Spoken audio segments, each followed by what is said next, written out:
Hi hello guys, இன்னைக்கான வீடியோவில் நம்ம என்ன பார்க்க போகிறோன்னா பிடிஎஸை பற்றியும் பிளாக் பிங்கை பற்றியும் டார்க் சைட் ஆஃப் கேபாப்பை பற்றியும் இந்த மூணையுமே ஒரே வீடியோவில் இந்த வீடியோவில் பார்க்க போகிறோம். இன்னைக்கு இருக்கிற முக்கியமான மியூசிக் இண்டஸ்ட்ரீஸில் ஒன்று கேபாப். லாங்குவேஜ் புரியலனா கூட பல பில்லியன் கணக்கான மக்கள் இந்த கேபாப் சாங்கை விரும்பி கேட்குறாங்க. பில்லியன் கணக்கில் சம்பாதிக்கக்கூடிய ஒரு மிகப்பெரிய இண்டஸ்ட்ரியா கடந்த சில வருடங்களா கேபாப் முன்னிலையில் இருக்கு. இப்போ நம்ம பாருங்க, அப்போனா தான் கண்டினியூவேஷன் உங்களுக்கு புரியும். ஸோ புது வியூவர்ஸ் நம்ம சேனல் இன்னும் சப்ஸ்கிரைப் பண்ணாமல் இருந்தீங்கன்னா மறக்காமல் சப்ஸ்கிரைப் பண்ணி பக்கத்தில் இருக்க பெல் ஐக்கானை ஆன் பண்ணிடுங்க. அப்போனா தான் நான் போடுற ஒவ்வொரு வீடியோ உங்களுக்கு கரெக்ட் டைமில் நோட்டிஃபியாக வரும். நம்ம அப்படியே வாட்ஸ்அப்பில் சேனல் ஒன்று ஓப்பன் பண்ணியிருக்கோம், டிஸ்கிரிப்ஷனில் லிங்க் இருக்குது, மறக்காமல் அதையும் ஃபாலோ பண்ணிவிடுங்க. அப்படியே இந்த வீடியோக்கு லைக்கை போட்டு உங்கள் ஃப்ரெண்ட்ஸுக்கு ஷேர் பண்ணிவிடுங்க. சரி, இப்போ வாங்க நம்ம வீடியோக்குள்ளே போகலாம். ஸோ ஃபஸ்ட்டு பிடிஎஸ் யார், இந்த பிராண்ட் எப்போ உருவாகிடுச்சுன்னு பார்த்துருவோம். பொதுவாகவே சவுத் கொரியாவில் கேபாப் சாங்குக்கு ஒரு நல்ல மவுஸ் இருக்கும். கூடவே ஜப்பான், இந்தோனேசியாவில் கேபாப் சாங்குக்காக ஒரு நல்ல வரவேற்பே இருக்கும். இந்த கேபாப்களுக்கும் பலவிதமான என்டர்டைன்மெண்ட் கம்பெனிகளும் இருக்கிறாங்க. அப்படி நாங்கள் பிக் ஹிட் என்டர்டைன்மெண்ட் மூலியமா பிடிஎஸ்னு ஒரு பாய் பேண்ட் குழு சவுத் கொரியாவில் உருவாகுது.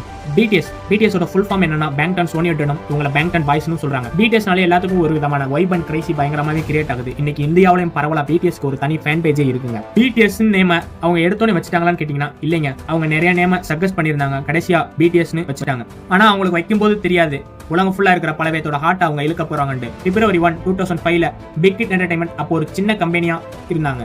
அப்போ அந்த பிக் ஹிட் ஒரு 7 பேர் கொண்ட ஒரு கேங்கை ஃபார்ம் பண்ணணும்னு சொல்லி முடிவு பண்றாங்க. அந்த 7 பேரும் ஒரு பாய் பேண்டா தான் இருக்கணும்னு சொல்றாங்க. அதுக்கப்புறம் பிக் ஹிட் நிறைய ஆடிஷனை கண்டக்ட் பண்றாங்க. அந்த ஆடிஷன்ல நிறைய பேர் பெர்ஃபார்மன்ஸ் பண்றாங்க. அப்போ அங்க ஒரு முக்கிய நபரான ஆரம் இருக்கிறாரு. அப்போ அங்க பெர்ஃபார்மன்ஸ் பண்ணவங்க பிக் ஹிட்ல செலக்ட் ஆகி ட்ரைனியாவும் ஜாயின் பண்றாங்க. இப்படியே ஒரு வருஷம் கிடக்குறாங்க. அங்க இருக்கிற ஏழை குடும்பத்துல இருந்து வர்ற பசங்க தான் இதுல அதிகமா பெர்ஃபார்மன்ஸ் பண்றாங்க. எப்படியோ ஒரு வழியா பிக் ஹிட்ல ட்ரைனியா ஜாயின் பண்ணவங்களை செலக்ட் பண்ணி ஒரு 7 பேரை கேங்கா ஃபார்ம் பண்ணிடுறாங்க. யாருன்னா ஆரம் பிடிஎஸோட ஃபர்ஸ்ட் மெம்பரும் பின்னாடி பிடிஎஸ் டீமுக்கு ஒரு லீடராகவும், அப்புறம் சுகா, ஜின், ஜிமின், வி, ஜங்குக், ஜேஹுக், இப்படி 7 பேர்த்த பிக் ஹிட் என்டர்டைன்மெண்ட் கேங்கா ஃபார்ம் பண்றாங்க. இப்படி 7 பேர் கொண்ட கேங்கா 2010 அறிமுகமாகறாங்க. பிடிஎஸ் தெரிஞ்சோ தெரியாமலையோ சவுத் கொரியாவோட எக்கானமியை இன்டைரக்டா ரெஃபர் பண்ணியிருக்காங்க. கிட்டத்தட்ட 2018 கணக்கின்படி சுமார் $36 பில்லியன் அளவுக்கு எடுத்திருக்காங்கன்னு சொல்லப்படுது. என்னதான் பிடிஎஸ் 2009 வந்திருந்தாலும் இவங்க 2013 தான் ஃபர்ஸ்ட் இன்ட்ரடியூஸ் ஆகுறாங்க. என்னதான் 2010 இவங்களை குரூப்பா ஃபார்ம் பண்ணியிருந்தாலும் 2011 ப்ரொடக்ஷன் கம்பெனி இவங்களை கூப்பிட்டு ஆடிஷன் கண்டக்ட் பண்ணியிருந்தாலும் கிட்டத்தட்ட 3 வருஷமா ஸ்டேஜ் பெர்ஃபார்மன்ஸ்க்காக காத்திருந்தவங்க ஜூன் 9, 2013 தான் பிக் ஹிட் என்டர்டைன்மெண்ட் அவங்கள அபிஷியலா பிடிஎஸ் மெம்பர் லைனப்ல அனௌன்ஸ் பண்றாங்க. எந்த ஒரு எதிர்பார்ப்புமே இல்லாம இருந்த சவுத் கொரியா மக்கள் ஜூன் 12, 2013 அதே வருஷத்துல பிடிஎஸோட ஃபர்ஸ்ட் சிங்கிள் ஆல்பமான டூ கூல் ஃபோர் ஸ்கூல் ஆல்பமா ரிலீஸ் பண்றாங்க. இந்த ஆல்பம் சாங்க சவுண்ட் கிளவுட் அண்ட் அவங்களுடைய யூடியூப் பேஜான பேங்டன் டிவிலையும் இந்த 2 பிளாட்ஃபார்ம்லயும் ரிலீஸ் பண்றாங்க. இந்த ஃபர்ஸ்ட் சிங்கிள் ஆல்பம் மில்லியன் கணக்கில் வியூஸ் போனது மட்டும் இல்லாம லைக்ஸையும் அதே ஈக்குவலா வந்திருக்காங்க. என்னதான் இவங்க இவ்வளவு தூரம் growth ஆகியிருந்தாலும் இன்னைக்கு ஆரம்பத்துல இவங்களுடைய கெரியர் ஸ்மூத்தா இருந்துச்சான்னு கேட்டீங்கன்னா அப்படி இல்லைங்க. ஆரம்ப ஸ்டேஜ்லயும் இவங்க கஷ்டப்பட தான் செஞ்சிருக்காங்க. எங்களுக்குன்னு ஒரு சான்ஸ் கிடைக்காதான்னு சொல்லி பல நாட்கள் தள்ளி போயிருக்குங்க. அப்படி கிடைக்கிற சான்ஸை வெறித்தனமா பெர்ஃபார்மன்ஸ் பண்ணணும்னு சொல்லி நிறைய முயற்சியும் பண்ணியிருக்காங்க. இவங்களை நிறைய பேர் டிமோட்டிவும் பண்ணியிருக்காங்க. அதெல்லாம் அவங்க ஒரு பொருட்படுத்தாம சவுத் கொரியால நடந்த பயங்கரமான மியூசிக் ஷோவான எம் கவுண்டர்ல போய் பார்ட்டிசிபேட் பண்ணணும்னு சொல்லி முயற்சி பண்ணியிருக்காங்க. பார்ட்டிசிபேட்டும் பண்ணியிருக்காங்க. அந்த ஷோல நல்லா பெர்ஃபார்மன்ஸ் பண்ணணும்னு சொல்லி நிறைய ட்ரைனிங்கும் எடுக்குறாங்க. கிட்டத்தட்ட 4 வருஷ போராட்டத்துக்கு அப்புறம் தான் இவங்களுக்கு வெற்றின்னு கிடைச்சிருக்கு. இவங்க போட்ட ஆல்பம் 2013 டூ கூல் ஃபோர் ஸ்கூல்ல தொடங்கி 2014 boys in love, 2017 DNA, 2018 fake love, 2020 dynamite and life goes on, 2021 butter album song வரைக்கும் ஹிட்டுக்கு மேல ஹிட்டை கொடுத்துருக்காங்க. 2015 இவங்களுக்கு ஒரு திருப்புமுனை அமைஞ்சது என்னன்னா முதல் ஸ்டுடியோ ஆல்பமான the most beautiful moment in life part 1ல சவுத் கொரியா மட்டும் இல்ல உலகம் ஃபுல்லா பல பேர்த்தோட கவனத்தை ஈர்த்தாங்கன்னு தான் சொல்ல முடியும். இவங்க ரிலீஸ் பண்ண டிஎன்ஏ ஆல்பம் சாங் 2 நாள்ல 30 மில்லியன் வியூஸ் போய் செம்ம ரெஸ்பான்ஸ் வாங்கி தந்திருக்குங்க. இவங்க நிறைய கின்னஸ் வேர்ல்ட் ரெக்கார்டையும் பண்ணியிருக்காங்க, நிறைய அவார்ட்ஸ்களையும் வாங்கியிருக்காங்க. அது மட்டும் இல்லாம 2020 ரிலீஸ் பண்ண டைனமைட் ஆல்பம் டாப் செல்லிங் சாங்னு சொல்லி அமெரிக்காவுடைய உயரிய விருதான பில்போர்ட் மியூசிக் அவார்ட்ஸையும் வாங்கியிருக்காங்க. 2018 ரிலீஸ் பண்ண love yourself, 2019 map of the soul ஆல்பம்க்கு பில்போர்ட் மியூசிக் அவார்ட்ஸ்ல முதலிடத்தை பிடிச்சிருக்காங்க. அவங்களுடைய ஹிட்டான fake love, boys with love and dynamite பல சாதனைகளை முறியடிச்சிருக்காங்க. இவங்க பில்போர்ட் மியூசிக் அவார்ட்ஸும், அமெரிக்கன் மியூசிக் அவார்ட்ஸும், எம்டிவி வீடியோ மியூசிக் அவார்ட்ஸும் இன்னும் எக்கச்சக்கமான அவார்ட்ஸ்களையும் குவிச்சிருக்காங்க. 2020 டைனமைட் சாங்குக்காக கிராமி விருதுக்கு பரிந்துரைக்கப்பட்ட ஃபர்ஸ்ட் சவுத் கொரியா கேபாப் குரூப்பான பிடிஎஸ் தான் பரிந்துரைச்சிருக்காங்க. அதுக்கப்புறம் இவங்க நிறைய TV show, online show, Korean drama இந்த மாட்டம் நிறைய பெர்ஃபார்மன்ஸ் பண்ணியிருக்காங்க. அதனால தான் இவங்களுக்கு பிடிஎஸ் ஆர்மியும் உருவாகியிருக்காங்க. ஆர்மியோட ஃபுல் ஃபார்ம் என்னன்னா adorable representative MC for youth. இன்னைக்கு பிடிஎஸ் கேங்ல இருக்கிற ஒவ்வொருத்தரும் ஒரு இன்ஸ்பைரிங் பர்சனலா இருக்காங்க அவங்களுடைய பிடிஎஸ் ஆர்மிக்கு. இவங்க யூத்தை ரொம்பவே அட்ராக்ட் பண்றாங்க. அதுலயும் குறிப்பா ஃபீமேல் ஃபாலோவர்ஸ் ரொம்ப அதிகம்னு சொல்லப்படுது. அதனாலதான் இவங்க போடுற ஆல்பம் ஹிட் ஆகிரும், செம்ம வைரலா போறதுதான் இவங்க ஸ்பெஷலே. இவங்க பண்ற இன்னொரு நல்ல விஷயம் என்னன்னா, இவங்களுக்கு கிடைக்கிற அமௌண்ட்ல நிறைய வெல்ஃபேருக்கும் கொடுத்து உதவி செய்யறாங்க. இவங்களுடைய டொனேஷன் கூகுள்ல போட்டு சர்ச் பண்ற அளவுக்கு இவங்களுடைய டொனேஷன் இருக்குங்க. சோ இதே மாதிரி தான் இவங்கள ஒரு மோட்டிவேஷனலா நம்ம எடுத்துக்கிட்டு நம்ம டேலண்ட்டை எத்தனை பேர் டிமோட்டிவ் பண்ணாலும் நம்ம டேலண்ட்டை நம்ம தாங்க ப்ரூஃப் பண்ணணும். சோ இந்த கேங்லயே உங்களுக்கு பிடிச்ச நபரை கமெண்ட் பாக்ஸ்ல கமெண்ட் பண்ணிடுங்க. இப்போ வாங்க வியை பத்தி பார்க்கலாம். வியோட ரியல் நேம் என்னன்னா கிம் டேயம். இவரோட ஸ்டேஜ் நேம் தான் ரொம்ப பாப்புலரா இருக்கு. இவர் டிசம்பர் 13, 1995 தான் சவுத் கொரியால உள்ள டேயாக்ன்ற வில்லேஜ்ல தான் பிறந்திருக்காரு. இவர் சவுத் கொரியா சேர்ந்த சிங்கர், சாங் ரைட்டர், அது மட்டும் இல்லாம பயங்கரமான டான்சரும். விக்கு ஒரு சிஸ்டரும் அண்ட் ஒரு பிரதரும் இருக்காங்க. அவருடைய சிஸ்டர் நேம் கிம் யூன் ஜின்னும் பிரதர் நேம் கிம் ஜாங் கியூன்னு 2 பேர் இருக்காங்க. வி ஒரு விவசாய குடும்பத்தை சேர்ந்தவர். அவர் அப்பா ஒரு ஃபார்மர். விக்கு அவரோட பேரண்ட்ஸ் ரொம்ப பிடிக்கும். ஆனா அவங்க 2 பேரும் வேலைக்கு போயிடுவாங்க. சோ அவங்களால வி கூட டைம் ஸ்பெண்ட் பண்ண முடியல. அதனால வி அதிகமா அவரோட பாட்டி வீட்டுல தான் வளர்ந்தாரு. வி சின்ன வயசுல இருக்கும்போது அவங்க அப்பா மாதிரி ஒரு ஃபார்மரா தான் ஆவேன்னு நினைச்சிருக்காரு. ஆனா இப்போ அவர் இருக்கிற இடத்த பத்தி அப்ப கொஞ்சம் கூட நினைச்சு பார்த்திருக்க மாட்டாரு. சோ விக்கு சவுத் கொரியாவையும் தாண்டி இன்னைக்கு உலகம் ஃபுல்லா ஃபேன் பேஜும் இருக்காங்க. அவங்க பேண்ட்ல ரிலீஸ் ஆன 2 Cool 4 School அப்புறம் பாய்ஸ் இன் லவ் இந்த 2 சிங்கிள் ஆல்பம் பயங்கரமா ஹிட் ஆனதற்கு காரணமே வி தான். சவுத் கொரியா மியூசிக் இண்டஸ்ட்ரியில இருந்து வந்து இன்னைக்கு உலகம் ஃபுல்லா ஃபேமஸ் ஆயிருக்காரு வி. விக்கு சாக்ஸோஃபோன் வாசிக்கிறதா ரொம்ப பிடிக்குமா. ஏற்கனவே மியூசிக்ல ஃபேமஸா இருந்த கேபாப் பிடிஎஸ் ஆல இன்னும் ஃபேமஸ் ஆயிருக்குன்னு சொல்ல முடியும். கேபாப்லயே அதிகமான ஃபாலோவர்ஸ் வச்சிருக்கிறதும் பிடிஎஸ் தான். குறிப்பா விக்கு தான் கேர்ள்ஸ் ஃபேன்ஸ் அதிகம்னு ஒரு சர்வே சொல்லுதுங்க. விக்கு சின்ன வயசுல இருந்து ஸ்கூல் படிக்கும் போது ஒரு சிங்கர் ஆகணும்னு சொல்லி ஒரு இன்ட்ரெஸ்ட் இருந்திருக்குங்க. அப்பதான் வி சின்ன வயசுல அவரோட ஃப்ரெண்டுக்கு பாட்டு பாடணும்னு ஆசை இருந்ததால அங்க நடந்த பிக் ஹிட் ஆடிஷன்ல அவரோட ஃப்ரெண்டுக்கு சப்போர்ட்டா போனாரு. ஆனா வியோட குரலை எதிர்ச்சியா கேட்ட பிக் ஹிட் என்டர்டைன்மெண்ட் ப்ரொடியூசர் வியா பாட்டு பாட சொல்லி ஆன் த ஸ்பாட்லயே செலக்ட் பண்ணிருக்காங்க. இது மூலமா தான் பிக் ஹிட்ல அவர் ட்ரைனியா ஜாயின் பண்ணாரு. அதுக்கப்புறம் பிடிஎஸ் பேண்ட்லயும் சக்சஸ்ஃபுல்லா என்ட்ரி கொடுத்தாரு வி. 2011லயே Bangtan பாய்ஸ்ல join பண்ணிட்டாருங்க. ஆனா அவர் பேங்டன் பாய்ஸ்ல ஒரு மெம்பர் அப்படின்னு 2013 வரைக்கும் அபிஷியலா சொல்லவே இல்ல பிக் ஹிட். ஆனா அப்பவே கேபாப்ல வெளிவந்த ஹோல்ட் மீ டைட்ன்ற சாங்குக்கு கோ ரைட்டராவும் கோ ப்ரொடியூசராவும் இவர் தான் இருந்திருக்காரு.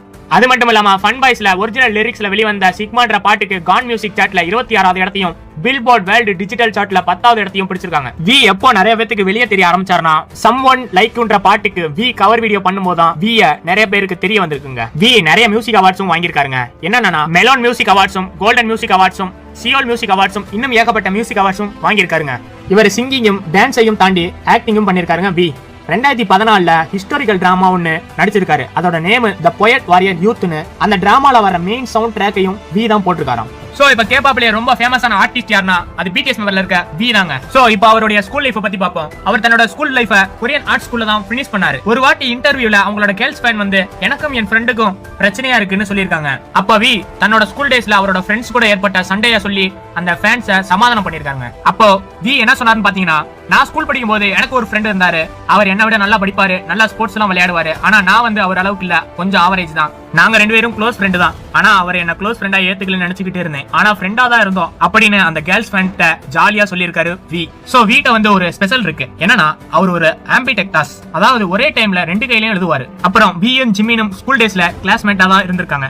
அவங்க பேண்ட்லயே கேரிங்கான பர்சன் யாரும் பாத்தீங்கன்னா அது வி தான் அப்படின்னு நான் சொல்லல, அவங்க பேண்ட்ல இருக்க மத்த 6 மெம்பர்ஸும் சொல்லியிருக்காங்க. வி எப்பவுமே அவரோட ஃபேன்ஸை ஹாப்பியா வச்சுக்குவாராம். அவர் ஏதாவது ஃபன்னியா பண்ணிக்கிட்டே இருப்பாராம். வி எப்பவுமே அவங்க ஃப்ரெண்ட்ஸ் கூடயும் குட்டி குழந்தைகளோடையும் இருக்கும்போது தான் அவர் ஜாலியா ஃபீல் பண்ணுவாராம். அது அவருக்கு ரொம்ப பிடிக்குமா. சோ பிடிஎஸ் ஃபேனுக்கே ரொம்ப பிடிச்சது என்னன்னா ஐ பர்பிள் யூ இந்த வார்த்தையை ஃபர்ஸ்ட் டைம் காயின் பண்ணதும் வி தானா. சோ வி உங்களுக்கு பிடிக்கும்னா ஐ பர்பிள் யூ அப்படின்னு பர்பிள் ஹார்ட்ட போட்டுருங்க. அதுக்கு அவரு என்ன மீனிங் சொன்னார்னா, ரெயின்போவோட லாஸ்ட் கலர் பர்பிள் தான், அதனால உங்களை நான் கடைசி வரைக்கும் நேசிப்பேன்னு தான் அதுக்கு அர்த்தம்னு சொன்னாரு வி. சோ அதோட கண்டினியூவா பிடிஎஸ் மெம்பர்ல இருக்கிற ஹேண்ட்ஸம் பாய்னு சொல்ற ஜின்னை பத்தி தான் பார்க்க போறோம். சரி வாங்க ஹேண்ட்ஸம் பாய்னு சொல்ற ஜின்னை பத்தி பார்க்கலாம். ஜின் இவரோட ரியல் நேம் என்னன்னா கிம் சியோக் ஜின். இவர் டிசம்பர் 4, 1992ல சவுத் கொரியால அனயாங்ல உள்ள ஜியோங்ன்ற ஊர்ல தான் பிறந்திருக்காரு. இவர் ஃபேமிலி பேக்ரவுண்ட் எடுத்துக்கிட்டா வெல் செட்டில் ஃபேமிலி வீட்ல தான் பிறந்திருக்காரு. இவருடைய அப்பா ஒரு கம்பெனியோட சிஇஓவா இருக்காரு. இவருக்கு ஒரே ஒரு பிரதர் இருக்காரு. அவருடைய நேம் என்னன்னா கிம் சியோக் ஜோங்னு. ஆரம்பத்துல எல்லாரும் ஜின்ன இந்த கம்பெனி சிஇஓட மகன்னு சொல்லும் போது ஜின்னு ரொம்பவே சையா ஃபீல் பண்ணிருக்காரு. சோ அதனால இவர் சின்ன வயசுல இருக்கும்போது ஒரு டிடெக்டிவ் ஆகணும்னு சொல்லி ஒரு ஆசை வச்சிருக்காருங்க. அதுக்கப்புறமா கிம் நாம் கில்ன்ற ஒரு ஆக்டரோட பிலிமை பார்த்து இன்ஸ்பயர் ஆயிருக்காரு ஜின். சோ அதுல இருந்து ஜின் ஒரு ஆக்டர் ஆகணும்னு சொல்லி ஒரு ஆசை வச்சிருக்காருங்க.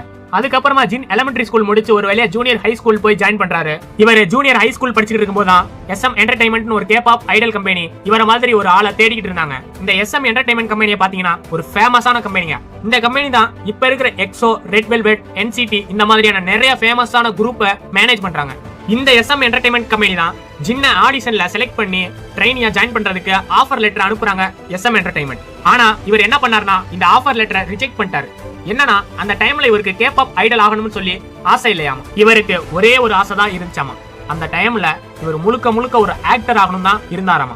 ஏன்னா இவர் படிச்ச கோர்ஸ், போன யூனிவர்சிட்டி எல்லாம் ஆக்டிங்க பத்தி தான் படிச்சிருக்காரு. சோ அந்த டைம்ல இவருக்கு மியூசிக்க பத்தியோ டான்ஸ பத்தியோ எதுவுமே தெரியாது ஜின்னுக்கு. அதுக்கப்புறம் தான் கொஞ்ச நாள் கழிச்சு பிக் ஹிட் என்டர்டைன்மெண்ட் ஒரு கம்பெனி ஆடிஷன் ஒன்னு நடத்த போறத இவருக்கு தெரிஞ்சிருக்கு. சோ அந்த ஆடிஷன்ல ஆக்டிங் கேட்டகரியில செலக்ட் ஆகணும்னு சொல்லி நினைக்கிறாரு. சோ அந்த ஆக்டிங் கேட்டகரியிலும் பார்ட்டிசிபேட்டும் பண்றாரு. சோ பார்ட்டிசிபேட் பண்ண பிக் ஹிட் என்டர்டைன்மெண்ட் மூலமா ஆக்டிங் கேட்டகரியிலும் செலக்ட் ஆகுறாரு. ஆனா செலக்ட் ஆனதுக்கு அப்புறம் தான் பிக் ஹிட்ல உள்ள ஸ்டாஃப் மெம்பர்ஸ் எல்லாம் இவரோட லுக்ஸை வச்சு இவர் ஒரு கேபாப் ஐடல் ஆனா சூப்பரா இருக்கும்னு சொல்லி பிக் ஹிட்ல உள்ள மேனேஜ்மெண்ட் நினைக்கிறாங்க. சோ பிக் ஹிட்ல இவருக்கு கேபாப் ஐடல் ட்ரெயினியை கொடுக்க ஸ்டார்ட் பண்றாங்க. சோ ஜின் அவரோட ஃபேஷனை விட்டு தராம அவரு ஆக்டிங் கோர்ஸையும் கேபாப்கான ஐடல் ட்ரெயினியும் எடுக்க ஸ்டார்ட் பண்றாரு. அப்போ ஜின் பிக் ஹிட்ல ட்ரெயினியா ஜாயின் பண்ணும்போது அங்க ஆல்ரெடி RM, சுகா, ஜேகோப் இவங்க 3 பேருமே ஆல்ரெடி ஜாயின் பண்ணிட்டாங்க. சோ அவங்க கூட சேர்ந்து இவரும் ட்ரைனிங் எடுக்க ஆரம்பிக்கிறாரு. அதுக்கப்புறமா ஜூன் 2013ல BTS ஓட அபிஷியல் மெம்பர் லைனப் அனௌன்ஸ் பண்றாங்க. அதுல ஜின்னோட நேமும் இருந்திருக்குங்க. டூ கூல் ஃபோர் ஸ்கூல்ன்ற ஆல்பத்துல நோ மோர் ட்ரீம்ஸ்ன்ற சாங்குக்கு தான் ஃபர்ஸ்ட் டெபியூட் ஆகுறாரு ஜின். இவர் என்னதான் ஒரு கேபாப் ஐடல் ஆனாலும் ஆக்டிங்கான கோர்ஸ் பண்றத மட்டும் நிறுத்தவே இல்லைங்க. இவரு கொங்குன்ற யூனிவர்சிட்டியில சேர்ந்து ஆக்டிங்கான கோர்ஸ் பண்ண ஸ்டார்ட் பண்றாரு. அதுக்கப்புறமா 2011ல ஆக்டிங் கோர்ஸையும் கம்ப்ளீட் பண்ணி கிராஜுவேட்டும் ஆயிருக்காரு. இவரு அன்யாங்ன்ற சைபர் யூனிவர்சிட்டியில சேர்ந்து படிக்கவும் ஆரம்பிச்சிருக்காரு. சோ அதுக்கப்புறமா ஜின் கோ ப்ரொடியூசர்ல ஒரு சோலோ சிங்கிள் ஆல்பம் ஒன்னு ரிலீஸ் பண்றாரு. இந்த சோலோ சிங்கிள் ஆல்பம் என்னன்னா இது அவேக்ல வெளிவந்த விங்ஸ்ன்ற ஆல்பம்ல 2016ல ரிலீஸ் ஆச்சு. இந்த album Billboard world digital single சார்ட்ல 6th பிளேஸ பிடிச்சது. அதுக்கப்புறம் டிசம்பர் 2016ல அவேக் ஆல்பம் கிறிஸ்மஸ் வெர்ஷன்ல வெளிவந்த இந்த ஆல்பம் சவுண்ட் கிளவுட்ல ரிலீஸ் பண்ணாரு ஜின் ஏகப்பட்ட மியூசிக் அவார்ட்ஸ் வாங்கியிருக்காரு. அதுல ஒன்னு 2017ல மெலன் மியூசிக் அவார்ட்ஸ்னு ஒரு அவார்ட்ஸ் ஃபங்க்ஷன்ல பெஸ்ட் ஒரிஜினல் சவுண்ட் ட்ராக் அப்படின்ற கேட்டகரியில நாமினேட்டும் ஆயிருக்காரு ஜின். 2018ல கேல கொரியா நடத்தின மோஸ்ட் வெல் நோ ஐடல்னு சவுத் கொரியால நடத்திய சர்வேல ஜின் 11th பிளேஸ பிடிச்சிருக்காரு. இவர் நிறைய நல்ல விஷயங்களை செஞ்சிருக்காரு. அதுல ஒன்னு மே 2018ல இருந்து மாசம் யூனிசெஃப்க்கு டொனேட் பண்ணிட்டு இருக்காரு. இவர் டொனேட் பண்றதை யார்ட்டையும் சொல்லாமலே சீக்கிரட்டா வச்சிருக்காரு ஜின். ஆனா மே 2019ல அந்த கிளப் டொனேட் பண்ண எல்லாரையும் கூப்பிட்டு ஒரு ஃபங்க்ஷன் மாதிரி கண்டெக்ட் பண்ணி டொனேட் பண்ண எல்லாரையும் பாராட்டவும் செஞ்சிருக்காங்க. சோ அதுக்கப்புறமா அந்த கிளப்போட ஸ்டாஃப் மெம்பர் ஒருத்தவங்க ஜின்னை கூப்பிட்டு நீங்க இதுவரைக்கும் 100 மில்லியன் கொரியன் வான் டொனேட் பண்ணிருக்கீங்கன்னு எல்லாரும் முன்னாடியும் சொல்லியிருக்காங்க. அதுக்கப்புறம் டிசம்பர் 2018ல இருந்து கொரியன் அனிமல் வெல்ஃபேர் அசோசியேஷனுக்கு டொனேட் பண்றத ஸ்டார்ட் பண்ணிருக்காரு Jin Korean animal rights of advocates அப்படின்ற ஆர்கனைசேஷனுக்கு 322 kg of pet food donate பண்ணிருக்காரு. சோ ஜின்னை பத்தி ஒரு சில விஷயங்கள் என்னன்னு பார்க்கலாம். ஜின் ஒரு சிங்கர் மட்டும் இல்லைங்க, இவர் நல்லா சமைப்பாராம். இவரும் இவங்க அண்ணனும் சேர்ந்து ஜாப்பனீஸ் ஸ்டைல்ல ஒரு ரெஸ்டாரண்ட்டை சவுத் கொரியா கேபிட்டல் சிட்டியான சியோல 2018ல ஸ்டார்ட் பண்ணிருக்காங்க. ஜின்னோட வாய்ஸுக்கும் லுக்ஸுக்கும் நிறைய பாராட்டுகளும் கிடைச்சிருக்கு. அது என்னன்னா இவரோட வாய்ஸ் சில்வர் வாய்ஸ்னு சொல்லியிருக்காங்க. அது மட்டும் இல்லாம தன்னைத்தானே வேர்ல்டு வைடு ஹேண்ட்ஸம்னு சொல்லுவாராமா. சோ BTSல உங்களுக்கு ஜின்ன பிடிக்கும்னா கமெண்ட் பாக்ஸ்ல ஹேண்ட்ஸம் ஜிம்னு கமெண்ட் பண்ணிடுங்க, பாப்போம் எத்தனை பேத்துக்கு ஜின்ன பிடிக்குதுன்னு. சோ இவரு சின்ன வயசுல இருந்து இப்போ வரைக்கும் சூப்பர் மேரியோ கேமையும் மேப்பிள் ஸ்டோரி கேமையும் விளையாண்டுகிட்டே இருப்பாராம். BTSல ஜோக் பண்றதுல ஜின்ன யாராலையும் அடிச்சுக்கவே முடியாதுன்னு சொல்லுவாங்களாம். சோ இவர் பண்ற ஜோக்குக்கு சுகாவை தவிர மிச்சம் எல்லாரும் என்ஜாய் பண்ணுவாங்களாம். சோ அதை தொடர்ந்து BTSல உள்ள ஜங்குக்க பத்தி தான் இன்ட்ரெஸ்டிங்கான சில சுவாரஸ்யமான விஷயங்களை பார்க்க போறோம். சோ ஜங்குக்கோட real name Jeon Jungkook. So armies எல்லாரும் இவரை செல்லமா JK தான் கூப்பிடுவாங்க. இவர் செப்டம்பர் 1, 1997ல தான் சவுத் கொரியால உள்ள பூசான்ற ஊர்ல தான் பிறந்திருக்காரு. இவர் எலிமெண்டரி ஸ்கூல்ல பூசான்ல உள்ள பேக்யங்ன்ற ஸ்கூல்ல தான் படிச்சிருக்காரு. இவருடைய மிடில் ஸ்கூல்ல சியோல்ல உள்ள சிங்குன்ற ஸ்கூல்ல தான் முடிச்சிருக்காரு. அதுக்கப்புறமா குளோபல் சைபர் யூனிவர்சிட்டியில பொழுதுபோக்கு மற்றும் ஒளிபரப்புன்ற டிபார்ட்மெண்ட்ல அவர் டிகிரியும் கம்ப்ளீட் பண்ணிருக்காரு.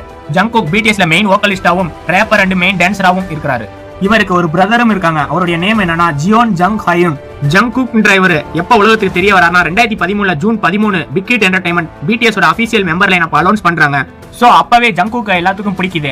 BTS 2013ல டெபியூட் பண்ணதுல இருந்து மியூசிக் சார்ட்ல டாப்ல இருந்தாங்க. சோ ஜங்குக் அவரோட எல்லா ஃபேன்ஸையும் அவரோட ஃபேமிலியா மாத்திக்கிறாரு. சோ இப்படியாப்பட்ட ஜங்குக்கோட ஆம்பிஷனை பத்தி பாத்தீங்கன்னா ஜங்குக்கு ஒரு பேட்மிண்டன் பிளேயர் ஆகணும் தான் ஆசை இருந்துச்சு. சோ ஜேகோப் கூட பாத்தீங்கன்னா ஒரு டென்னிஸ் பிளேயர் ஆகணும் தான் ஆசை இருந்திருக்கு. சோ BTSல இருக்கிற ஒவ்வொருத்தருக்கும் ஒரு ஆம்பிஷன் ஒன்னு இருந்திருக்கு. சோ அதே மாதிரி தான் JKக்கும் ஒரு பேட்மிண்டன் பிளேயர் ஆகணும் தான் கனவு இருந்திருக்கு. சோ அது மட்டும் இல்லாம V கூட சேர்ந்து வீடியோ கேம் விளையாடுறது ரொம்ப பிடிக்குமா. சோ பாக்குறவங்களுக்கு எத்தனை பேருக்கு வீடியோ கேம் விளையாடுறது பிடிக்கும்? சோ உங்க பார்ட்னர்ஸ் யாரு, என்ன கேம் விளையாடுவீங்கன்னு கமெண்ட் பாக்ஸ்ல பாக்ஸ்ல கமெண்ட் பண்ணிடுங்க. இன்னும் சொல்ல போனா வி எப்படி ஒரே டைம்ல 2 கையிலயும் எழுதுவாரோ சோ அதே மாதிரி தான் ஜங்குக்கும் ஒரே டைம்ல 2 கையிலயும் வீடியோ கேம்ஸ் ப்ளே பண்ணுவாருங்க. சோ ஜங்குக் ஸ்கூல் படிக்கும்போது ஆர்ட், மியூசிக் எல்லாத்துலயும் ரொம்ப நல்லா பெர்ஃபார்மன்ஸ் பண்ணுவாருன்னு தெரியும். சோ இப்போ பிடிஎஸ்ல எவ்வளவு பெரிய ஆளா இருக்காரு ஜங்குக். ஆனா இவருக்கு ஒரு ப்ரொஃபஷனல் பேட்மிண்டன் பிளேயர் ஆகணும் தான் ஆசை இருந்திருக்குங்க. சோ ஜங்குக் எப்ப மியூசிக் மேல இன்ட்ரெஸ்ட் வர ஆரம்பிக்குதுன்னா அவருடைய ரோல் மாடலே ஜி டிராகனோட பாட்டை கேட்டுதான் அவருக்கு மியூசிக் மேல இன்னும் இன்ட்ரெஸ்ட் வர ஆரம்பிக்குங்க. சோ இதுக்கப்புறம் தான் ஜங்குக் மியூசிக் மேல வச்சிருந்த இன்ட்ரெஸ்ட வெளியே கொண்டு வராரு. சோ அன்னைக்கு எடுத்த இந்த முடிவு சோ இன்னைக்கு அவரை எவ்வளவு பெரிய ஆளா கொண்டு வந்திருக்கு. வேர்ல்டுல பிக்கஸ்ட் பாய் பேண்ட் குரூப்பான பிடிஎஸ்ல அவர் இன்னைக்கு ஒரு மெம்பரா இருக்காருங்க. ஜங்குக் பிடிஎஸ்ல ஜாயின் பண்றதுக்கு முன்னாடி நிறைய ஆடிஷன்ல போய் கலந்துக்கிறாருங்க.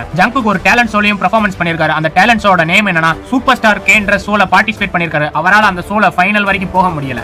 ஜங்குக்கோட மியூசிக் ஸ்கில்லா இருந்தாலும் சரி, dance, performance, looks and style இதெல்லாம் இருந்தாலும் சரி, யாரா இருந்தாலும் இவரை கவனிக்காம போக முடியாதுங்க. சோ ஜங்குக் அவருடைய திறமையை வெளிக்காட்டும் போது அவருடைய பெர்ஃபார்மன்ஸை பார்த்து 7 தனித்தனி மியூசிக் கம்பெனில இருந்து அவருக்கு ஆஃபர் லெட்டர் வந்திருக்குங்க. அந்த 7 மியூசிக் கம்பெனில ஒரு கம்பெனி தான் Big Hit Entertainment. So Jungkook Big ஹிட்ல ஜாயின் பண்றதுக்கு முன்னாடி அவர் நிறைய மியூசிக் கம்பெனி நடத்தின ஆடிஷன்ல பார்ட்டிசிபேட் பண்ணிருக்காருங்க. சோ எந்த மியூசிக் கம்பெனியும் அவரை செலக்ட் பண்ணல, ஏன்னா இவரால நல்ல பெர்ஃபார்மன்ஸ் பண்ண முடியலங்க. சோ அதனால ஜங்குக்க அமெரிக்காவுக்கு அனுப்புறாங்க. அங்க போய் நல்ல டான்ஸ் எல்லாம் கத்துக்கிட்டு ஒரு ப்ரொஃபஷனல் டான்சரா திரும்பி வராரு ஜங்குக். சோ அடுத்து சவுத் கொரியால கல்ச்சர் அவார்ட்ஸ் வச்சிருக்கவங்கல்ல ஜங்குக்கும் ஒருத்தருங்க. அது மட்டும் இல்லாம இந்த கல்ச்சர் அவார்ட்ஸ் அவர் வாங்கும் போது இவ்வளவு சின்ன வயசுல கல்ச்சர் அவார்ட்ஸ் வாங்கின ஒரே ஆளு ஜங்குக் மட்டும் தாங்க. சவுத் கொரியால கல்ச்சர் அவார்ட்ஸ்ன்றது ஒரு மதிப்புமிக்க ஒரு அவார்டு. சோ இந்த அவார்ட்ஸ் எதுக்கு கொடுப்பாங்கன்னா சவுத் கொரியாவோட கல்ச்சரை வேர்ல்டு ஃபுல்லா பரப்புனதுக்கு அதிகமா யாரு பங்களிப்பை கொடுத்திருக்காங்களோ அவங்களுக்கு தான் இந்த அவார்ட்ஸை கொடுப்பாங்களாமா. சோ பிடிஎஸ் உலகம் ஃபுல்லா கொரியாவோட கல்ச்சரை அவங்க ரிலீஸ் பண்ற ஒரு சில ஆல்பம் மூலமா பரப்புனாங்க. சோ சவுத் கொரியாவோட எக்கானமியை இன்க்ரீஸ் ஆகிறதுக்கும் பிடிஎஸ் ஒரு காரணமாவே இருந்திருக்காங்க. சோ சவுத் கொரியால அந்த அவார்ட்ஸை வாங்கின யங்கஸ்ட் குரூப்பும் பிடிஎஸ் தாங்க. சோ அடுத்தது ஜங்குக்கு அனிமல்ஸ்னா ரொம்ப பிடிக்குமா.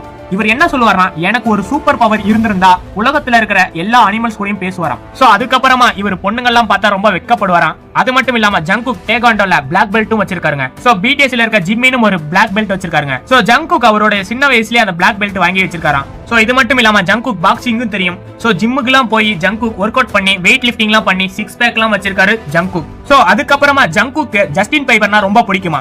ஜங்குக் ஜஸ்டின் பைபர் சாங்குக்குலாம் கவர் சாங்லாம் போட்டிருக்காருங்க. சோ ஜங்குக் பேட்மிண்டன் விளையாடுறதும் குக்கிங் பண்றதும் இதெல்லாம் அவருக்கு ரொம்ப பிடிக்குமா. ஜங்குக்கு டேட்டோஸ் போடுறதும் பிடிக்குமா. ஃபியூச்சர்ல அவர் டேட்டோ ஷாப் அப்படி இல்லனா ஒரு ரெஸ்டாரண்ட் ஒன்னு ஆரம்பிப்பேன்னு சொல்லிருக்காருங்க. அவருடைய ரைட் ஹேண்ட்ல கூட பாத்தீங்கன்னா நிறைய டேட்டோஸ்லாம் போட்டிருப்பாருங்க. சோ சவுத் கொரியால டேட்டோஸ் போறதெல்லாம் கொஞ்சம் கம்மி தாங்க. அதனால ஜங்குக் கூட மறைச்சு தான் வச்சிருப்பாரு. அதை என்கரேஜ் பண்ணவே மாட்டாரு. சோ அவருடைய ரைட் ஹேண்ட்ல என்னென்ன டேட்டோ போட்டிருப்பாருன்னா ஆர்மியோட லோகோ, பிடிஎஸ் டெபியூட் ஆன டேட், பிடிஎஸ் லோகோ, இந்த மாதிரியான விஷயங்களை தான் டேட்டோஸ் போட்டிருக்காருன்னு சொல்லப்படுதுங்க. சோ ஜங்குக் நிறைய அவார்ட்ஸ்களையும் வாங்கியிருக்காருங்க. என்னன்னா ஏசியன் பாப் மியூசிக் அவார்ட்ஸ்ல ஆல்பம் ஆஃப் த இயர்ன்ற கேட்டகரியில நாமினேட்டும் ஆயிருக்காரு. அதே ஏசியன் பாப் மியூசிக் அவார்ட்ஸ்ல பெஸ்ட் மேல் ஆர்டிஸ்ட்ன்ற அவார்ட்ஸையும் வின் பண்ணிருக்காங்க. 2024ல கோல்டன் டிஸ் அவார்ட்ஸும் சியோல் மியூசிக் அவார்ட்ஸும் வாங்கியிருக்காருங்க. சோ 2023ல த குளோபல் கேபாப் சாங்னு சொல்லி அமெரிக்காவோட உயரிய விருதான பில்போர்ட் மியூசிக் அவார்ட்ஸையும் வின் பண்ணிருக்காரு ஜங்குக். ஜங்குக்ட உங்களுக்கு பிடிச்ச விஷயங்களை என்னன்னு கமெண்ட் பாக்ஸ்ல கமெண்ட் பண்ணிடுங்க. சோ அதோட கண்டினியூவா பிடிஎஸ் மெம்பர்ல இருக்கிற ஷூட்டிங் கார்டுன்னு சொல்ற சுகாவை பத்தி தான் பார்க்க போறோம். சுகாவோட ரியல் நேம் என்னன்னா மின் யோங்கி. இவர் மார்ச் 9, 1993ல சவுத் கொரியால உள்ள டேகுன்ற ஊர்ல தான் பிறந்திருக்காரு. சோ சுகா அவரோட ஹை ஸ்கூல்ல அப்குஜோங்ன்ற ஹை ஸ்கூல்ல தான் படிச்சிருக்காரு. அதுக்கப்புறம் குளோபல் சைபர் யூனிவர்சிட்டில அவரோட கிராஜுவேட்டும் பண்ணிருக்காரு. இவர் பிடிஎஸ்ல rapper, song writer and record producer. இவருக்கு ஒரு பிரதரும் இருக்காரு. அவருடைய நேம் என்னன்னா மின் ஜூம் ஜே. சோ சுகாக்கு ஒரு கேபாப் ஐடல் ஸ்டார் ஆகணும்னு ஒரு கனவு இருந்துச்சு. ஆனா அவங்களோட பேரண்ட்ஸ் அதுக்கு சப்போர்ட் பண்ணவே இல்ல. சோ சுகாவோட அப்பா அவரை ஒரு ஆர்கிடெக்டா வரணும்னு சொல்லி தான் சொல்லியிருக்காரு.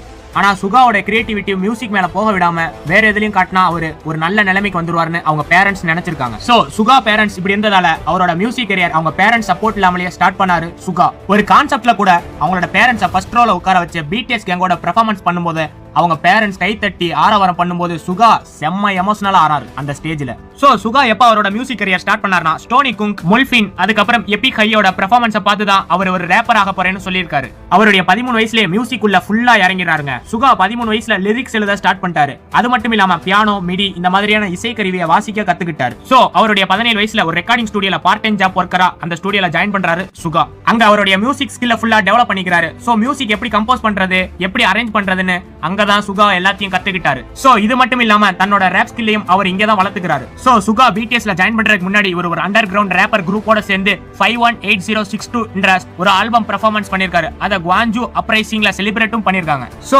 சுகா அடுத்து எப்ப பிடிஎஸ்ல ஜாயின் பண்ணாருன்னு பாப்போம். சுகா பிக்கிட்ல ஒரு மியூசிக் ப்ரொடியூசரா ஜாயின் பண்ணணும்னு நினைக்கிறாரு.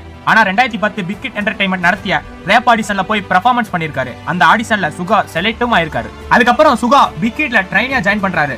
சோ சுகா கேபாப் ஐடல் ஆகணும்னு சொல்லி பிக்கிட் நினைக்கிறாங்க. சுகாவுக்கு எப்படி சுகா நேம் வந்துச்சுன்னா, இவர் நல்ல கலரா ஒயிட்டா இருப்பாராம். அது மட்டும் இல்லாம பேஸ்கெட்ல இவருடைய ரோலே ஷூட்டிங் கார்டு தானா. அதனாலதான் இவருக்கு சுகான் நேம் வந்துச்சுன்னு சொல்றாங்க. அடுத்து சுகாவுக்கு பேஸ்கெட் பால் விளையாடுறதுனா ரொம்ப ரொம்ப பிடிக்குமா. சோ அவர் பிக்கிட்ல ட்ரைனியா இருக்கும்போது கூட அவர் பேஸ்கெட் பால் விளையாடுறத மட்டும் ஸ்டாப் பண்ணவே இல்லையா. அது மட்டும் இல்லாம சுகாவுக்கு ஸ்கூல் டேஸ்ல இருந்து மியூசிக் சப்ஜெக்டே பிடிக்காதான். நமக்கு எப்படி மேத்ஸ் சப்ஜெக்ட் பிடிக்காதோ அதே மட்டும் சுகாவுக்கும் இந்த மியூசிக் சப்ஜெக்ட் பிடிக்காம இருந்திருக்கு. ஆனா இன்னைக்கு சுகா டெய்லியும் சாங்ஸோட லிரிக்ஸ் எழுதிக்கிட்டே இருப்பாராம். இவர் தனிமையில எப்பப்பெல்லாம் இருக்கிறாரோ அப்பெல்லாம் சாங்ஸோட லிரிக்ஸ் எழுதுவாராம். இவர் குறிப்பா நைட் 12 மணில இருந்து மார்னிங் 6 o'clock வரைக்கும் சாங்ஸோட லிரிக்ஸ் எழுதிக்கிட்டே இருப்பாராம். 2010 பிடிஎஸ் பேண்ட்ல ஜாயின் ஆனதுல இருந்து சோ பிடிஎஸ் ரிலீஸ் பண்ற எல்லா ஆல்பம்க்கும் லிரிக்ஸ் எழுதி ஹெல்ப் பண்றதும் சுகா தானா. அது மட்டும் இல்லாம கொரியன் மியூசிக் காப்பிரைட் அசோசியேஷனுக்கு சுகா ஒரு சர்டிபிகேட் மெம்பரா. சோ அது என்ன அசோசியேஷன் பாத்தீங்கன்னா, இதுல எல்லா சாங் ரைட்டரும் கம்போசர்லாம் இந்த குரூப்ல இருப்பாங்களாம். அதுல சுகாவும் ஒரு மெம்பரா. சோ சுகாவோட மியூசிக் கரியர் எப்படி இருந்துச்சுன்னு பாப்போம். சுகா பிக்கிட்ல ட்ரைனிங் எடுக்கும்போது பார்ட் டைம் ஜாபா ஒர்க் பண்ணிருக்காரு ஒரு டெலிவரி பாயா. ஒரு டைம்ல டெலிவரி பண்ண போகும்போது ஒரு கார் ஆக்சிடென்ட் நடக்குது. அந்த ஆக்சிடென்ட்ல அவரோட ஷோல்டர்ல அடிபட்டு இன்ஜுரி ஆச்சு. இது மட்டும் இல்லாம 2013 சுகா ஒரு போட்டோவை சோசியல் மீடியால ஷேர் பண்றாரு. அது என்ன போட்டோனா, அவருடைய கால்ல பயங்கரமா அடிபட்டு நிறைய பேண்டேஜ் போட்டு ஒரு போட்டோவை சோசியல் மீடியால ஷேர் பண்ணிருக்காரு சுகா. சோ வேர்ல்ட் பிகெஸ்ட் பாய் பேண்டான பிடிஎஸ்ல எப்படி பெர்ஃபார்மன்ஸ் பண்ணுவார்னு நிறைய பேரை சிந்திக்க வச்சிருக்கு. அது மட்டும் இல்லாம ஜப்பான்ல இருக்கும்போது அவருக்கு அப்பெண்டிக்ஸ் வந்திருக்கு. அவர் அப்பவே சவுத் கொரியாவுக்கு ரிட்டர்ன் அனுப்பிச்சிருக்காங்க. அடுத்து சுகாவோட இன்ஸ்பயர் பர்சன் யாருன்னு அவரோட ஆம்பிஷனை பத்தியும் பார்க்கலாம். சுகா ரொம்ப டேலண்டா இருப்பாராம். சோ பிடிஎஸ்ல போடுற எல்லா ஆல்பமுக்கு பின்னாடியும் சுகா தான் இருப்பாராம். சோ மியூசிக் கம்போஸ் பண்றது, அதோட லிரிக்ஸ் எழுதுறது, அதை அரேஞ்ச் பண்றதா இருக்கட்டும், எல்லாத்துக்கும் சுகா தான் மெயினா இருப்பாராம். அது மட்டும் இல்லாம ஐயு, சூரான், எபிக் ஹை, கோல்டு பிளே இவங்க கூடலாம் கூட மியூசிக் கம்போஸ் பண்ணி கொடுத்திருக்காரு சுகா. சுகா அவரோட மியூசிக் ஸ்டுடியோல இருக்கும்போது தான் அவர் ரொம்ப ஹாப்பியா ஃபீல் பண்ணுவாராம். நீங்க கமெண்ட் பண்ணுங்க, பிடிஎஸ் கேங்ல யாரை பார்த்தா உங்களுக்கு ஹாப்பியா ஃபீல் ஆகுதுன்னு. சோ சுகா நிறைய சோலோ ஆல்பம் சாங்க ரிலீஸ் பண்ணிருக்காரு. இவர் நிறைய அவார்ட்ஸும் வாங்கியிருக்காரு. என்னன்னா மெலன் மியூசிக் அவார்ட்ஸும், சியோல் மியூசிக் அவார்ட்ஸும், கோல்டன் டிஸ் அவார்ட்ஸும், பில்போர்ட் மியூசிக் அவார்ட்ஸும், இன்னும் ஏகப்பட்ட மியூசிக் அவார்ட்ஸையும் குவிச்சிருக்காரு சுகா. சரி வாங்க ஜிமினை பத்தி பார்க்கலாம். ஜிமினோட ரியல் நேம் என்னன்னா பார்க் ஜிமின். இவர் அக்டோபர் 30, 1995 சவுத் கொரியால பூசான்ல உள்ள ஜியோஜங்கன்ற டிஸ்ட்ரிக்ட்ல தான் பிறந்திருக்காரு. ஜிமினுக்கு ஒரு பிரதரும் இருக்காங்க. அவருடைய நேம் என்னன்னா பார்க் ஜி ஹயூன். ஜிமின் அங்க உள்ள ஹோடாங்ன்ற எலிமெண்டரி ஸ்கூல்ல தான் படிச்சிருக்காரு. இவருடைய மிடில் ஸ்கூல்ல யோசான் மிடில் ஸ்கூல்ல தான் படிச்சிருக்காரு. சோ இந்த மிடில் ஸ்கூல்ல படிக்கும்போது தான் அவருக்கு டான்ஸ், அதுக்கப்புறம் பாப்பிங் மேல இன்ட்ரெஸ்ட் வர ஆரம்பிக்குது. சோ இதுக்காக அவங்களுடைய பேரண்ட்ஸ் ஸ்டார்டிங்ல இருந்து சப்போர்ட் பண்ணிருக்காங்க. இதுக்காக ஜஸ்ட் டான்ஸ் அகாடமிலையும் சேர்த்து விட்டுருக்காங்க. சோ இவருக்கு 8 வயசா இருக்கும்போது அவர் பேசிக் டான்சிங் கத்துக்கிறாரு. அதுக்கப்புறமா பூசான்ல உள்ள கொரியன் ஆர்ட்ஸ் ஹை ஸ்கூல்ல படிக்கும்போது தான் ஜிம்மினும் வியும் 2 பேரும் சேர்ந்து படிக்கிறாங்க. ஜிம்மின் இங்க தான் மாடர்ன் டான்சிங் கத்துக்கிறாரு. அவருடைய டான்ஸ் டீச்சர் சக்கஸ்டனை கேட்டு அதுபடியே கேபாப்ல பிக்கிட் என்டர்டைன்மெண்ட் ஆடிஷன்ல போய் கலந்துக்கிறாரு. அந்த ஆடிஷன்ல வின் பண்றாரு. பிடிஎஸ்ல கடைசி மெம்பரா ஜாயின் பண்ணதும் ஜிம்மின் தான். அதுக்கப்புறமா தான் பிக்கிட் என்டர்டைன்மெண்ட்ல ட்ரைனியா ஜாயின் பண்றாரு ஜிம்மின். சோ பிடிஎஸ்ல இருக்கிற 7 பேர்ல ஒருத்தரான ஜிம்மின் எல்லா பிடிஎஸ் பெர்ஃபார்மன்ஸ்லயும் ஒரு லீடு வோக்கலிஸ்டாவும் மெயின் டான்சராவும் அவருடைய பெர்ஃபார்மன்ஸ் கொஞ்சம் அதிகமாவே இருக்கும். சோ 2014 கிராஜுவேட்டும் ஆகிறாரு. அதுக்கப்புறமா ஜிம்மின் குளோபல் சைபர் யூனிவர்சிட்டியில சேர்ந்து படிக்கவும் ஸ்டார்ட் பண்றாரு. சோ பிடிஎஸ்ல ஆரம், வி, சுகா, ஜேகப் இவங்க எல்லாரும் அவங்க ஒரிஜினல் நேம் இல்லாம ஸ்டேஜ் நேம்னு வச்சிருக்காங்க. ஆனா ஜிம்மின் அவருடைய ஒரிஜினல் நேம் தான் அவர் ஸ்டேஜ் நேமா வச்சிருக்காரு. சோ ஜிம்மின்ற நேம் ஸ்டேஜ் நேமா வைக்கிறதுக்கு முன்னாடி அவருக்கு பேபி ஜின்ற நேம் லிஸ்ட் வச்சிருக்காங்க. ஆனா ஜிம்மின் அவரோட ஒரிஜினல் நேம் கடைசில ஸ்டேஜ் நேமா வச்சுக்கிட்டாரு. சோ அதுக்கப்புறமா பிக்கிட் என்டர்டைன்மெண்ட் பிடிஎஸ் ஓட அபிஷியல் மெம்பர் லைனப் அனௌன்ஸ் பண்றாங்க. அதுல ஜிம்மினும் இருக்காரு. ஜூன் 12, 2013 பிடிஎஸ் ஓட ஃபர்ஸ்ட் சிங்கிள் ஆல்பமான 2 Cool 4 School ஆல்பத்துல நோ மோர் ட்ரீம்ஸ் என்ற சாங்க ரிலீஸ் பண்றாங்க பிடிஎஸ். சோ ஜிம்மின் அதுக்கப்புறமா சோலோ ஆல்பம்ஸ் ரிலீஸ் பண்றாரு. என்னன்னா லீ, மேப் ஆஃப் த சோல்ல ஃபில்டர்ன்ற சாங்லாம் ஜிம்மின் ரிலீஸ் பண்றாரு. சோ பிடிஎஸ்ல இருக்கிற எல்லாரும் தனித்தனி சோலோ ஆல்பம் வச்சிருக்காங்க. அதுல ஜிம்மினும் இருக்காரு. இதுல ஜிம்மினும் சோலோ ஆல்பமா கம்மியா வச்சிருக்காங்க. காரணம் என்னதான் ஜிம்மின் பிடிஎஸோட லீடு வோக்கலிஸ்டா இருந்தாலும் அவருடைய வாய்ஸ் சூப்பரா இருந்தாலும் பாட்டு பாட லிரிக்ஸ் ரொம்பவே அவசியம். ஆனா ஜிம்மினுக்கு பாட்டோட லிரிக்ஸ் அவ்வளவா எழுத வராது. அதனாலதான் தன்னோட பேண்ட்ல இருக்கிற மத்தவங்க ஹெல்ப் எதிர்பார்ப்பாரு ஜிம்மின். அதுக்கப்புறமா ஆரம் கூட டீம் போட்டு பிராமிஸ்ன்ற ஒரு சோலோ ஆல்பமா ரிலீஸ் பண்றாரு ஜிம்மின். அவங்களுடைய ஆர்மிஸும் சரி அவருடைய ஃபேன்ஸும் சரி அந்த பாட்டை ஹிட் ஆக்குறாங்க. அந்த ஆல்பம் நிறைய ரெக்கார்ட்ஸையும் கிரியேட் பண்ணிருக்காங்க. ஜிம்மினோட அப்பா இவரை ஒரு சயின்டிஸ்டா வரணும் தான் ஆசைப்பட்டிருக்காரு. ஆனா ஜிம்மின் ஒரு ஐடலா தான் ஆவேன்னு சொல்லியிருக்காரு. அதனால அவங்க பேரண்ட்ஸும் சப்போர்ட் பண்ணிருக்காங்க. ஜிம்மினுக்கு சிங்கர் அண்ட் டான்சர் ஆகணும்னு சொல்லி இவருக்கு ஒரு இன்ட்ரெஸ்ட் வர்றதுக்கு காரணம் இவர் சின்ன வயசுல இருந்து சிங்கர் ரைன்னு ஒரு பெர்ஃபார்மரை பார்த்து இவருக்கு ஒரு ஐடல் ஆகணும்னு சொல்லி அவருக்கு ஆசை வந்திருக்குங்க. அவருடைய பெர்ஃபார்மன்ஸை பார்த்து சின்ன வயசுல இன்ஸ்பயர் ஆயிருக்காரு. அதனால இவர் ஒரு சிங்கர் அண்ட் டான்சர் ஆகணும்னு ஒரு முடிவு எடுத்திருக்காருங்க. ஜிமின் தன்னை எப்பவுமே ஒரு பெர்ஃபெக்ட்டா தான் நினைச்சிட்டு இருப்பாராம். சோ எந்த ஒரு ஒர்க் பண்ணாலும் பெர்ஃபெக்ட்டா பண்ணணும், எந்த ஒரு மிஸ்டேக்கும் பண்ணக்கூடாதுன்னு, பண்ற விஷயத்தை எது இருந்தாலும் பெர்ஃபெக்ட்டா பண்ணணும் தான் நினைப்பாராம். ஏதாவது ஒரு மிஸ்டேக் ஸ்டேஜ்ல பண்ணிட்டா கூட அவருக்கு அந்த நாள் ஃபுல்லா கில்ட்டாவே இருக்குமா. சோ இத burn the stage BTS documentary மூவில இத டைலாக்காவே பேசியிருப்பாரு ஜிமின். சோ எந்த ஒரு ஒர்க் பண்ணாலும் ஹார்ட் ஒர்க் போட்டுக்கிட்டே இருப்பாராம். அந்த பெர்ஃபெக்ட் வர வரைக்கும் ஹார்ட் ஒர்க் பண்றதை மட்டும் நிறுத்தவே மாட்டாராம். ஜிமினுக்கு ஸ்கின் கேர் தெரப்பி ரொம்ப நல்லாவே தெரியும். அவருடைய மேக்கப், ஹேர் கலரிங், லுக்ஸ் எல்லாம் ஏன் இவ்வளவு பக்காவா இருக்குன்னு. இது மட்டும் இல்லாம கெண்டோ அப்படிங்கிற ஒரு மார்ஷியல் ஆர்ட்ஸ் ஒரு 8 வருஷமா கத்துக்கிட்டு இருக்காரு ஜிமின். கெண்டோனா என்னன்னு தெரியாதவங்க கத்தி சண்டை மாதிரி தான் அந்த சண்டையும். ஆனா கத்திக்கு பதிலா மூங்கில் குச்சியை வச்சு சண்டை போடுவாங்க. இந்த கெண்டோ ஜிமினுக்கு 8 வருஷம் எக்ஸ்பீரியன்ஸ் இருக்கு. இது மட்டும் இல்லாம டேக்வாண்டோல பிளாக் பெல்ட் வச்சிருக்காரு ஜிமின். சோ இவருக்கு மெடிக்கல் இஷ்யூ கூட இருக்கு. ஜிமினோட உடம்பு ஃபுல்லா வெறும் பேண்டேஜா போட்டிருப்பாரு. சோ அது மட்டும் இல்லாம அவருக்கு neck pain, upper lower pain, back pain, இதையும் தாண்டி நிறைய டைம் சோர்வாவும் ஆயிருக்காரு. ஜிமினுக்கு உடம்புல பிடிச்ச பாட்டு எதுன்னு கேட்டீங்கன்னா அவருடைய கண்ணும் தான் சொல்லுவாராம். ஜிமினுக்கு 6 பேக் இருந்தாலும் அவர் எப்பவுமே BTSல பிஸியா இருக்கிறதுனால எக்ஸசைஸ் பண்றதே கிடையாதாம். அதிகமாவே சாப்பிடவே மாட்டாராம். அவர் ஒரு ஃபிட்டா இருக்கணும்னு தான் நினைப்பாராம். அதனால அவராவே உடம்ப வர்த்திக்கு வராம். சோ இதெல்லாம் கேள்விப்பட்ட ஆர்மிஸ் இப்படி எல்லாம் பண்ணாதீங்க ஜிமின், அவருடைய ஃபேன்ஸ் எல்லாம் சொல்லிருக்காங்க. அதனால இவர் இதெல்லாம் ஸ்டாப் பண்ணிட்டாரு. ஏன்னா இவர் பெர்ஃபெக்ட்டா இருக்கணும்னா அதிகபட்சமா 3 மணி நேரம் தான் தூங்குவாராம். மிச்ச நேரம் ஃபுல்லா ஹார்ட் ஒர்க், அதாவது நெக்ஸ்ட் பெர்ஃபார்மன்ஸ்க்கு பிராக்டிஸ் பண்ணிட்டே இருப்பாராம். அதுக்கப்புறமா இவர் நிறைய உதவிகள்லாம் செஞ்சிருக்காரு ஜிமின். எஜுகேஷனல் வைஸ் நிறைய ஹெல்ப் எல்லாம் பண்ணிருக்காரு ஜிமின். இவர் 2016ல இருந்து 2018 வரைக்கும் பூசான் போடாங் எலிமெண்டரி ஸ்கூல்ல, அதாவது இவர் படிச்ச எலிமெண்டரி ஸ்கூல்லாம் நிறைய ஹெல்ப் பண்ணிருக்காரு. சோ அதுக்கப்புறமா அந்த ஸ்கூலை க்ளோஸ் பண்றேன்னு சொல்லி அந்த மேனேஜ்மெண்ட் சொல்லிருக்காங்க. அதனால ஃபைனல் கிராஜுவேட் எல்லாத்துக்கும் நிறைய அமௌண்ட் எல்லாம் டொனேட் பண்ணி ஹெல்ப் பண்ணிருக்காரு ஜிமின். அதுக்கப்புறமா இவரே கையால சைன் பண்ண ஆல்பம் ஸ்கூல்ல படிச்ச எல்லாருக்கும் கிஃப்ட் பண்றாரு. இவர் 2019ல ஏழ்மைனால படிக்க முடியாத பசங்களுக்கு படிக்க வைக்கிறதுக்காக பூசான் டிபார்ட்மெண்ட் ஆஃப் எஜுகேஷனுக்கு 100 மில்லியன் கொரியன் வாண்டை டொனேட் பண்ணிருக்காரு ஜிமின். அதுக்கப்புறமா கலப் கொரியா நடத்தின மோஸ்ட் பாப்புலர் கேபாப் ஐடல்ன்ற சர்வேல 2016ல 14வது பிளேஸையும் பிடிச்சிருக்காரு. 2017ல 7th பிளேஸையும், 2018-19ல ஃபர்ஸ்ட் பிளேஸையும் பிடிச்சிருக்காரு ஜிமின். 2018ல மெலன் மியூசிக் அவார்ட்ஸ்ன்ற ஒரு அவார்ட் ஃபங்க்ஷன்ல இவருக்கு டான்ஸ் பெர்ஃபார்மன்ஸ் பண்றதுக்காக ஒரு சான்ஸும் கிடைச்சிருக்கு. அந்த டான்ஸ் பெர்ஃபார்மன்ஸ்ல இவர் ஸ்டேஜ்ல புச்சாச்சம் அப்படிங்கற கொரியன் ட்ரெடிஷனல் ஃபேன் டான்ஸை ஆடி இருப்பாரு. அந்த ட்ரெடிஷனல் கொரியன் ஃபேன் டான்ஸை பெர்ஃபார்மன்ஸ் பண்ணனால 2019ல the culture conservation society of கொரியால இருந்து இவரை பாராட்டி அவார்ட்ஸும் கொடுத்திருக்காங்க. எதுக்கு இந்த அவார்ட்ஸை கொடுத்தாங்கன்னா கொரியாவோட traditional fan dance world wide ஃபுல்லா ஸ்ப்ரெட் பண்றதுக்காக இந்த அவார்ட்ஸை கொடுத்திருக்காங்க. 2018ல இவருக்கு 5th class Hwagwan order of culture மீட்ல பிரசிடென்ட் ஆஃப் சவுத் கொரியா இவருக்கு அவார்ட்ஸும் கொடுத்திருக்காங்க. இன்னும் ஏகப்பட்ட அவார்ட்ஸையும் வாங்கி கூச்சிருக்காரு ஜிமின். என்னன்னா Asian pop music awards, Seoul music awards, the fact of music awards, 2023ல டாப் கேபாப் ஆல்பம்ன்ற கேட்டகரியில பில்போர்ட் மியூசிக் அவார்ட்ஸ்லயும் நாமினேட்டும் ஆயிருக்காரு ஜிமின். ஜிமின் உங்களுக்கு பிடிச்ச விஷயம் என்னன்னு கமெண்ட் பாக்ஸ்ல கமெண்ட் பண்ணிடுங்க. சரி வாங்க ஜேகோப் பத்தி பார்க்கலாம். ஜேகோப் இவரோட ரியல் நேம் ஜங் ஹோ சியோக். இவர் பிப்ரவரி 18, 1994ல சவுத் கொரியால குவான்ஜூன்ற ஊர்ல தான் பிறந்திருக்காரு. ஜேகோப்க்கு ஒரு சிஸ்டரும் இருக்காங்க. அவங்க நேம் என்னன்னா ஜங் ஜி ஹூ. ஜேகோப் BTSல ரேப்பர், சிங்கர் அண்ட் சாங் ரைட்டரா இருக்காரு.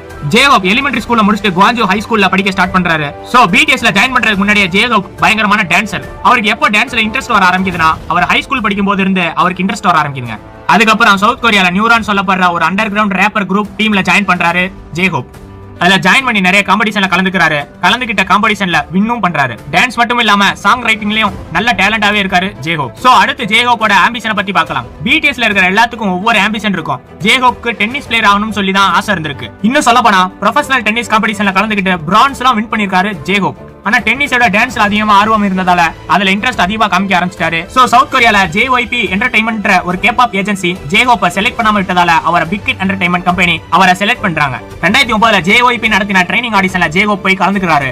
இந்த JYP என்டர்டைன்மெண்ட் யாருன்னு பாத்தீங்கன்னா பிக் ஹிட் என்டர்டைன்மெண்ட் மாதிரியே அவங்களும் சவுத் கொரியால பெரிய கேபாப் ஏஜென்சி கம்பெனி தான். அந்த காம்படிஷன்ல ஜேகோப்பும் அவங்க ஃப்ரெண்ட்ஸும் சேர்ந்து பாப்புலாரிட்டி அவார்ட்ஸும் வின் பண்ணிருக்காங்க. அந்த டைம்ல எல்லாரும் என்ன நினைச்சாங்கன்னு பாத்தீங்கன்னா ஜேகோப் GOT7ல தான் ஒரு மெம்பரா வருவாருன்னு எதிர்பார்த்தாங்க. இந்த GOT7 யாருன்னு பாத்தீங்கன்னா கேபாப்ல BTS மாதிரியே 7 பேர் கொண்ட ஒரு பாய் பேண்ட் குரூப் தான் இந்த GOT7. ஆனா பாப்புலாரிட்டி அவார்ட்ஸ் வின் பண்ணியும் JYP என்டர்டைன்மெண்ட் அவரை ட்ரைனியா செலக்ட் பண்ணல. அதுக்கப்புறம் தான் பிக் ஹிட் என்டர்டைன்மெண்ட் 2010ல அவரை ட்ரைனியா செலக்ட் பண்றாங்க. இதுக்கப்புறம் தான் BTSல வந்து ஜாயின் பண்றாரு ஜேகோப். சோ BTSல 3வது மெம்பரா ஜாயின் பண்றது ஜேகோப் தான்.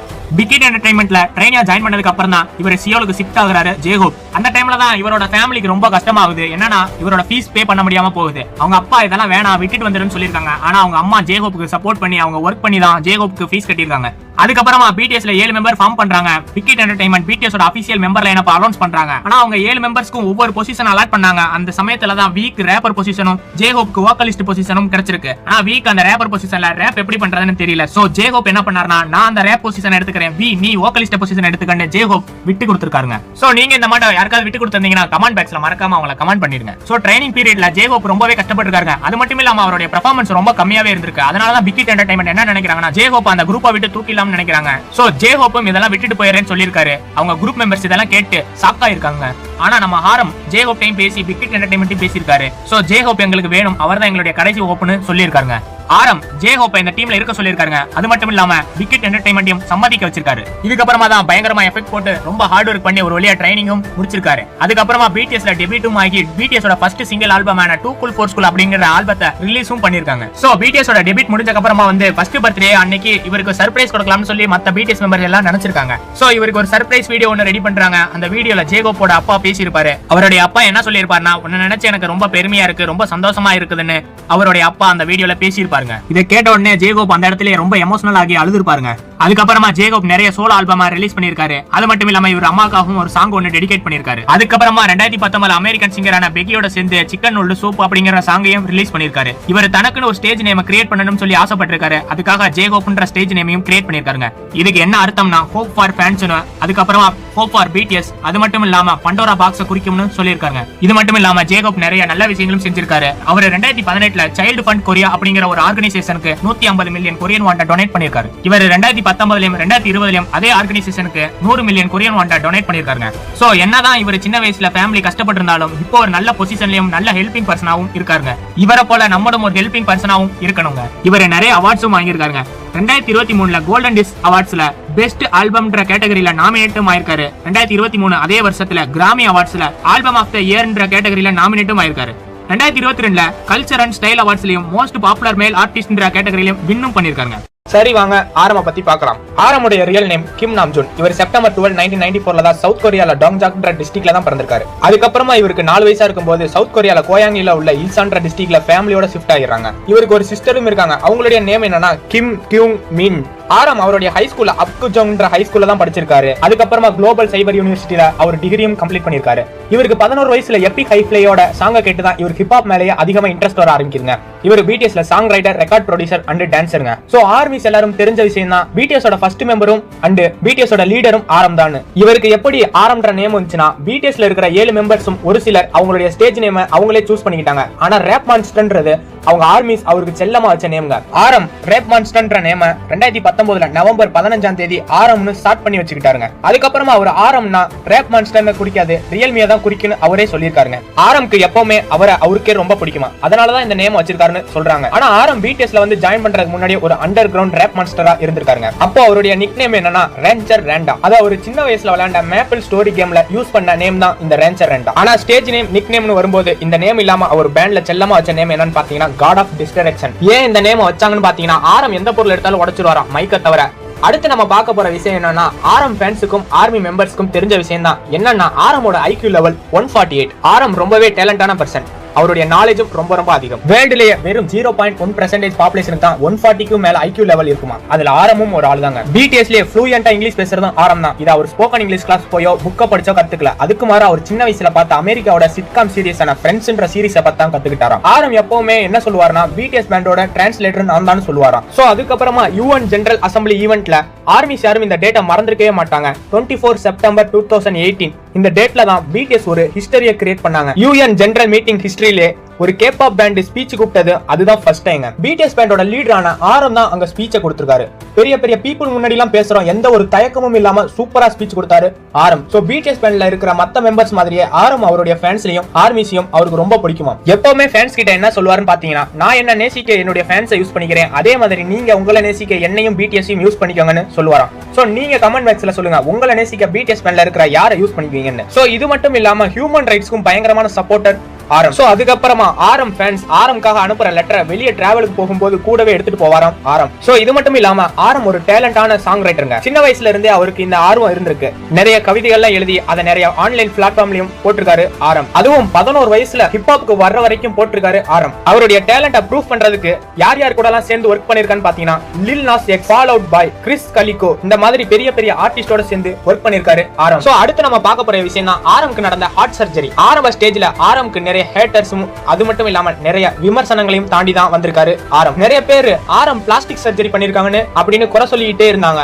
அதுவும் குறிப்பா அவருடைய மூக்க தான் குறை சொன்னாங்க. ஆனா எதுக்காக அவர் சர்ஜரி பண்ணார்னா டிவிட்டட் ஸ்பெக்ட்ரம்ன்ற பிரச்சனை இருந்திருக்கு. அது என்னன்னு பாத்தீங்கன்னா மூக்கோட எலும்பு வளைஞ்சிருக்கும், அதனால சர்ஜரி பண்ணிருக்காரு. ஆனா இப்போ அவருடைய ஃபேஸ்ல எந்த ஒரு விதமான பிரச்சனையும் இல்லாம இருக்காரு ஆரம். சோ இந்த சர்ஜரியும் தாண்டி அவருக்கு வந்த கஷ்டமான சர்ஜரி என்னன்னு பாத்தீங்கன்னா அவருக்கு நடந்த ஹார்ட் சர்ஜரி தாங்க. அதுவும் சின்ன வயசுல 15 வயசுல பிடிஎஸ்ல ஜாயின் பண்றதுக்கு முன்னாடியே ஓபன் ஹார்ட் சர்ஜரி பண்ணிருக்காரு ஆரம். இந்த மாதிரி சர்ஜரி பண்றவங்க கொலைக்க 30% மட்டும் தான் வாய்ப்பு இருக்குமா, அதையும் தாண்டி வந்திருக்காரு ஆரம். சோ இது மட்டும் இல்லாம பிடிஎஸ் பேண்ட்ல இருக்கிற எல்லாருமே அவங்கவுங்க ஹேர் ஸ்டைல் மேல ரொம்பவே கவனமா இருப்பாங்க. எப்பவாச்சும் தான் ஸ்டைல் கலரிங் பண்ணுவாங்க. ஆனா ஆரம் அவருடைய ஹேர் ஸ்டைல வச்சு செஞ்ச எக்ஸ்பெரிமெண்ட்டை மத்த பிடிஎஸ் மெம்பர் செஞ்ச எக்ஸ்பெரிமெண்ட்டை விட ரொம்பவே அதிகம். அவருடைய ஹேருக்கு போடாத கலரே கிடையாது. Purple, red, silver, olive green இந்த மாதிரி நிறைய கலரை யூஸ் பண்ணிருக்காரு ஆரம். கலரிங் மட்டும் இல்லாம நிறைய ஹேர் ஸ்டைலும் வச்சிருக்காரு ஆரம்.